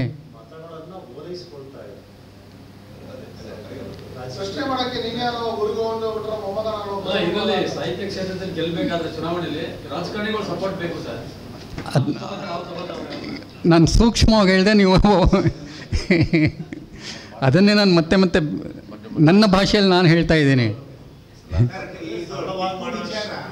ಟಿಪ್ಪು ವಿಚಾರನ ಗೋಷ್ಠಿಗಳಲ್ಲಿ ಸೇರಿಸಬೇಕು ಅಂತ ನಾವು ಒಂದು ವಾದ ಇದೆ. ಜಗದೀಶ್ ಕೊಪ್ಪ ಅವ್ರದ್ದೇ ಹೇಳ್ತೀವಿ, ಟಿಪ್ಪು ವಿಚಾರ ಸೇರಿಸಲೇಬೇಕು ಅಂತ. ಅದಕ್ಕೆ ವಿರುದ್ಧವಾಗಿ ನಾನು ಹೇಳೋದೇನೆಂದರೆ, ಯಾವ ವಿಚಾರವೂ ಚರ್ಚೆಗೆ ಅರ್ಹವಾದದ್ದೇನೆ. ಈಗ ನೀವು ರಾಮಾಯಣದ ಬಗ್ಗೆ ಮಾತನಾಡ್ತೀನಿ, ಇವಾಗ ರಾಮನ ಬಗ್ಗೆ ಮಾತ್ರ ಮಾತಾಡ್ತೀನಿ, ರಾವಣನ ಬಗ್ಗೆ ನಾವು ಮಾತಾಡಲ್ಲ ಅಂದರೆ ನಮ್ಮಲ್ಲಿ ಕೆಲವರಿಂದ ಕಲಿಬೇಕಾದ್ದೂ ಇರುತ್ತೆ, ಕಲಿಬಾರದ್ದೂ ಇರುತ್ತೆ. ನೀವು ಗಾಂಧಿ ಬಗ್ಗೆ ಚಿಂತನೆ ಮಾಡೋ ಹಾಗೇ ಹಿಟ್ಲರ್ ಬಗ್ಗೆನೂ ಚಿಂತನೆ ಮಾಡಬೇಕ್ರಿ. ಯಾವುದನ್ನಾದರೂ ಸೇರಿಸ್ಬೋದು, ಖಂಡಿತ. ಸಾಹಿತ್ಯ ಅನ್ನುವಾಗ ಯಾವುದನ್ನು ಒಳಗೊಳ್ಳದೆ ಇಲ್ಲವೇ ಇಲ್ಲ. ಸಾಹಿತ್ಯ ಎಲ್ಲದ್ರ ಬಗ್ಗೆನೂ ಚರ್ಚೆ ಆಗಬೇಕು. ಚರ್ಚೆ ಆಗುವಾಗ ಏನು ಅಂತಂದರೆ ಸರಿ ತಪ್ಪು ಅಂತ ಚರ್ಚೆ ಮಾಡೋಣ, ಮುಕ್ತವಾಗಿ ಚರ್ಚೆ ಮಾಡೋಣ. ನಾವು ಓಪನ್ ಮೈಂಡ್ ಇಟ್ಕೊಂಡೋಣ. ಕಾಂಟ್ರಿಬ್ಯೂಷನ್ ಇದ್ದರೆ ಇದೆ ಅನ್ನೋಣ, ಇಲ್ಲ ಅಂದ್ರೆ ಇನ್ನು ಕನ್ನಡಕ್ಕೆ ಆಪತ್ತು ಬಂದಿದೆ ಅಂದರೆ ಅದನ್ನಾದರೂ ಹೇಳೋಣ, ಕನ್ನಡಕ್ಕೆ ಅನುಕೂಲ ಆಗಿದೆ ಅಂದರೆ ಅದನ್ನಾದರೂ ಹೇಳೋಣ. ಚರ್ಚೆನೇ ಬೇಡ ಅಂತಂದರೆ, ವಿಮರ್ಶೆಯೇ ಬೇಡ ಅಂದರೆ, ನಿಮಗೇನೋ ಆರೋಗ್ಯ ಸರಿ ಇಲ್ಲ ಅಂತಂದರೆ ಡಾಕ್ಟ್ರ್ ಹತ್ರನೇ ಹೋಗೋದಿಲ್ಲ ನೀವು ಅಂತಂದರೆ. ಟಿಪ್ಪು ವಿಚಾರಕ್ಕೆ ಸಂಬಂಧಪಟ್ಟಂತೆ ಸರ್, ನೀವು ಕೂಡ ಆಪಾದವರೇ ಆಗಿರೋದ್ರಿಂದ ಕೇಳ್ತೀನಿ, ಮೇಲುಕೋಟೆನಲ್ಲಿ ದೌರ್ಜನ್ಯ ಮೆರೆದಿದ್ದಾರೆ ಅಂತ ನಿಜಾನ ಸರ್? ನೀವೇನು ಆ ಬಗ್ಗೆ ಏನಾದರೂ? ನಾನು ಇತ್ತೀಚೆಗೆ ನನ್ನ ಆಸಕ್ತಿ ಏನು ಅಂತಂದರೆ, ಈಗ ಕಳೆದ ಒಂದು 3-4 ವರ್ಷದಿಂದ ನಾನು ಮಂಡ್ಯ ಜಿಲ್ಲೆಯ ಬಗ್ಗೆ ನನಗೆ ಅಧ್ಯಯನ ಮಾಡ್ತಿದ್ದೀನಿ. ಅದಕ್ಕೆ ನಾನು ಹೇಳಿದ್ದು, ಮಂಡ್ಯ ಜಿಲ್ಲೆಯ ಮೊದಲ ಕವಿ ಕೆಂಪಣ್ಣಗೌಡ ಅಂತ ನಾನು ಇತ್ತೀಚೆಗೆ ಸಂಶೋಧನೆ ಮಾಡಿ ಗುರುತಿಸಿರೋದು. ಒಕ್ಕಲಿಗ ಕವಿ ಅವನು ಅಂಥೇಳಿ, ಕೃಷಿಯ ಬಗ್ಗೆ ಮೊದಲು ಮಾತನಾಡಿದವನು ಅಂತ ಹೇಳಿ. ಹಾಗೆಯೇ ಮೇಲ್ಕೋಟೆ ಬಗ್ಗೆ ಕೂಡ ನಾನು ಅಧ್ಯಯನ ಮಾಡಬೇಕಾಗಿದೆ. ಯಾಕೆಂದರೆ ಮೇಲ್ಕೋಟೆ ಬರೀ ಸಾಂಸ್ಕೃತಿಕವಾಗಿ ಮಾತ್ರ ಅಲ್ಲ, ಐತಿಹಾಸಿಕವಾಗಿ ಕೂಡ ಬಹಳ ಮುಖ್ಯವಾದದ್ದು, ಸಾಮಾಜಿಕವಾಗಿ ಬಹಳ ಮುಖ್ಯವಾದದ್ದು. ಅದ್ರ ಬಗ್ಗೆ ಅಧ್ಯಯನ ಮಾಡಬೇಕಾಗಿದೆ. ಅದಕ್ಕೇ ಬಹುಶಃ ಇನ್ನೊಂದು ಒಂದೆರಡು ವರ್ಷದಲ್ಲಿ ನಾನು ಅದ್ರ ಬಗ್ಗೆ ಅಧ್ಯಯನ ಮಾಡಿ ಹೇಳ್ತೀನಿ. ಏಕೆಂದರೆ ಬೀಸು ಹೇಳಿಕೆಗಳಿರುತ್ತಲ್ಲ, ಯಾರು ಬೇಕಾದರೂ ಏನು ಬೇಕಾದರೂ ಮಾತನಾಡ್ಬೋದು, ಹಾಗಲ್ಲ. ಅಧ್ಯಯನ ಇಲ್ಲದೆ ನಾನು ಮಾತನಾಡಬಾರ್ದು. ಮೇಲ್ಕೋಟೆ ಬಗ್ಗೆ ಬರೀಬೇಕು ಅಂತ ನಂಗೆ, ಮಂಡ್ಯ ಜಿಲ್ಲೆ ಬಗ್ಗೆನೇ ಬರೀಬೇಕು ಅಂತ ನಂಗೆ ಅಧ್ಯಯನ ಮಾಡಬೇಕು ಅಂತ ಆಸೆ ಇದೆ. ಅದರಿಂದ ಅಧ್ಯಯನ ಆ ಸಮ್ಮೇಳನದಲ್ಲಿ ಸರ್ ಸಾಮಾಜಿಕ ಕ್ರಾಂತಿ ಮಾಡಿಲ್ಲ ರಾಮಾನುಜಾಚಾರ್ಯರು 1100ರಲ್ಲಿ, ಅದಾದ್ಮೇಲೆ 12ನೇ ಶತಮಾನ ಬಸವಣ್ಣವರು 1100 ರಾಮಾನುಜಾಚಾರ್ಯರು ಕ್ರಾಂತಿ ಮಾಡಿದ್ನ ಎಲ್ಲೂ ಗಣನೆ ತಗೊಂಡೇ ಇಲ್ಲ. ಅದನ್ನು ಹೇಳ್ತಾ ಇರೋದು. ಮಂಡ್ಯ ಜಿಲ್ಲೆ ಎಷ್ಟರ ಮಟ್ಟಿಗೆ ಕ್ರಾಂತಿಕಾರಕವಾದ ಜಿಲ್ಲೆ ಅಂತಂದರೆ ಮೇಲ್ಕೋಟೆನೇ ಅದಕ್ಕೆ ಅತ್ಯುತ್ತಮ ಉದಾಹರಣೆ ಅಂತ ನಾನು ಹೇಳೋದು. ಬೇಕಾದಷ್ಟಿದೆ ಈ ಥರದ್ದು. ಅದಕ್ಕೆ ಹೇಳಿದ್ದು, ಯಕ್ಷಗಾನದ ತವರು ಮಂಡ್ಯ ಜಿಲ್ಲೆ ಅಂದರೆ ಇವತ್ತು ನಾವು ಕಳ್ಕೊಂಬಿಟ್ಟಿದ್ದೀವಲ್ಲ, ಮತ್ತೆ ಅದನ್ನು ಪಡಿಬೇಕಾಗಿದೆ ನಾವು ಅಂತ ಹೇಳೋದು. ನಾವು ಹೇಳಬೇಕಾಗಿದೆ, ಮಂಡ್ಯ ಜಿಲ್ಲೆ ಯಕ್ಷಗಾನ ಇಡೀ ನಾಡಿಗೆ ಕೊಟ್ಟವರು ನಾವು ಅಂತ ನಾವು ಹೇಳಬೇಕಾಗಿದೆ. ಕೆಂಪಣ್ಣಗೌಡ, ನಾಗಮಂಗಲ ಹತ್ರ ಅಂದೇನಹಳ್ಳಿ ಅಂತ. ಕೆಂಪಣ್ಣಗೌಡ, ನಾನು ಹೇಳೋದು ಕೆಂಪಣ್ಣಗೌಡ ವೇದಿಕೆ ಅಂತ ಯಾಕೆ ಮಾಡಬಾರ್ದು ನೋಡಿ. ಆಮೇಲೆ ಕೃಷಿ ಸಂಸ್ಕೃತಿಯ ಬಗ್ಗೆ ಮಾತನಾಡುವ ಮೊದಲ ಕವಿ ಆತ ಅವನು. ಅಂದರೆ ಎಷ್ಟೋ ಸಂಗತಿಗಳು ಹುದುಗಿ ಹೋಗಿವೆ, ಅದಕ್ಕೇ ಅಧ್ಯಯನ ಅಗತ್ಯ ಅಂತನ್ನೋದು. ನಾವೆಲ್ಲ ಮೇಲ್ಪದರದಲ್ಲಿ ಮಾತನಾಡ್ತಾ ಇದ್ದೀವಿ, ಅಧ್ಯಯನ ಇಲ್ಲದೆ ಮಾತನಾಡ್ತಾ ಇದ್ದೀವಿ. ಇವತ್ತು ನಿಜವಾಗಿ ಏನಾಗಬೇಕಾಗಿದೆ ಅಂದರೆ, ಮಂಡ್ಯ ಜಿಲ್ಲೆಯ ಬಗ್ಗೆ ಸಾಕಷ್ಟು ಅಧ್ಯಯನ ಆಗಬೇಕಾಗಿದೆ. ಅನೇಕ ಸಂಗತಿಗಳು ನಮಗೆ ಹೊಸದಾಗಿ ಗೊತ್ತಾಗೋ ಇದಿದೆ. ಅದಕ್ಕೇ ಇವತ್ತು ಒಂದು ರೀತಿ ಈ ಚರ್ಚೆಯ ಎಲ್ಲ ನಡುವೆ ಮಂಡ್ಯ ಜಿಲ್ಲೆಯ ಸಂಸ್ಕೃತಿಯನ್ನು ನಾವು ಹೈಲೈಟ್ ಮಾಡಬೇಕಾಗಿದೆ.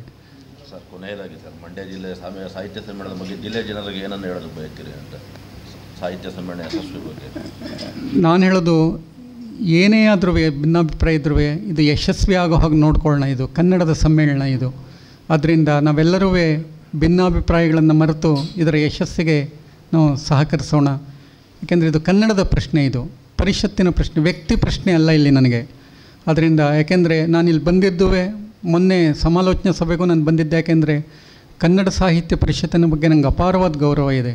ಒಂದು ದೊಡ್ಡ ಸಂಸ್ಥೆ ಅದು. ಆ ಸಂಸ್ಥೆಯನ್ನು ನಾವು ಗೌರವದಿಂದ ಕಾಣಬೇಕು. ಅದರಿಂದ ವ್ಯಕ್ತಿಗಳು ಇಂಪಾರ್ಟೆಂಟ್ ಅಲ್ಲವೇ ಅಲ್ಲ ಇಲ್ಲಿ ನನಗೆ, ಒಂದು ಸಂಸ್ಥೆ ಇಂಪಾರ್ಟೆಂಟು. ಅದರಿಂದ ಆಮೇಲೆ ನಮ್ಮ ಜಿಲ್ಲೆ ಇಂಪಾರ್ಟೆಂಟು. ಹೀಗಾಗಿ ಇದು ಯಶಸ್ವಿ ಆಗೋ ಹಾಗೆ ನಾವು ನೋಡ್ಕೊಳ್ಳೋದು ನಮ್ಮೆಲ್ಲರ ಜವಾಬ್ದಾರಿ ಅಂತ ನಾನು ಅಂದ್ಕೊಂಡಿದ್ದೀನಿ.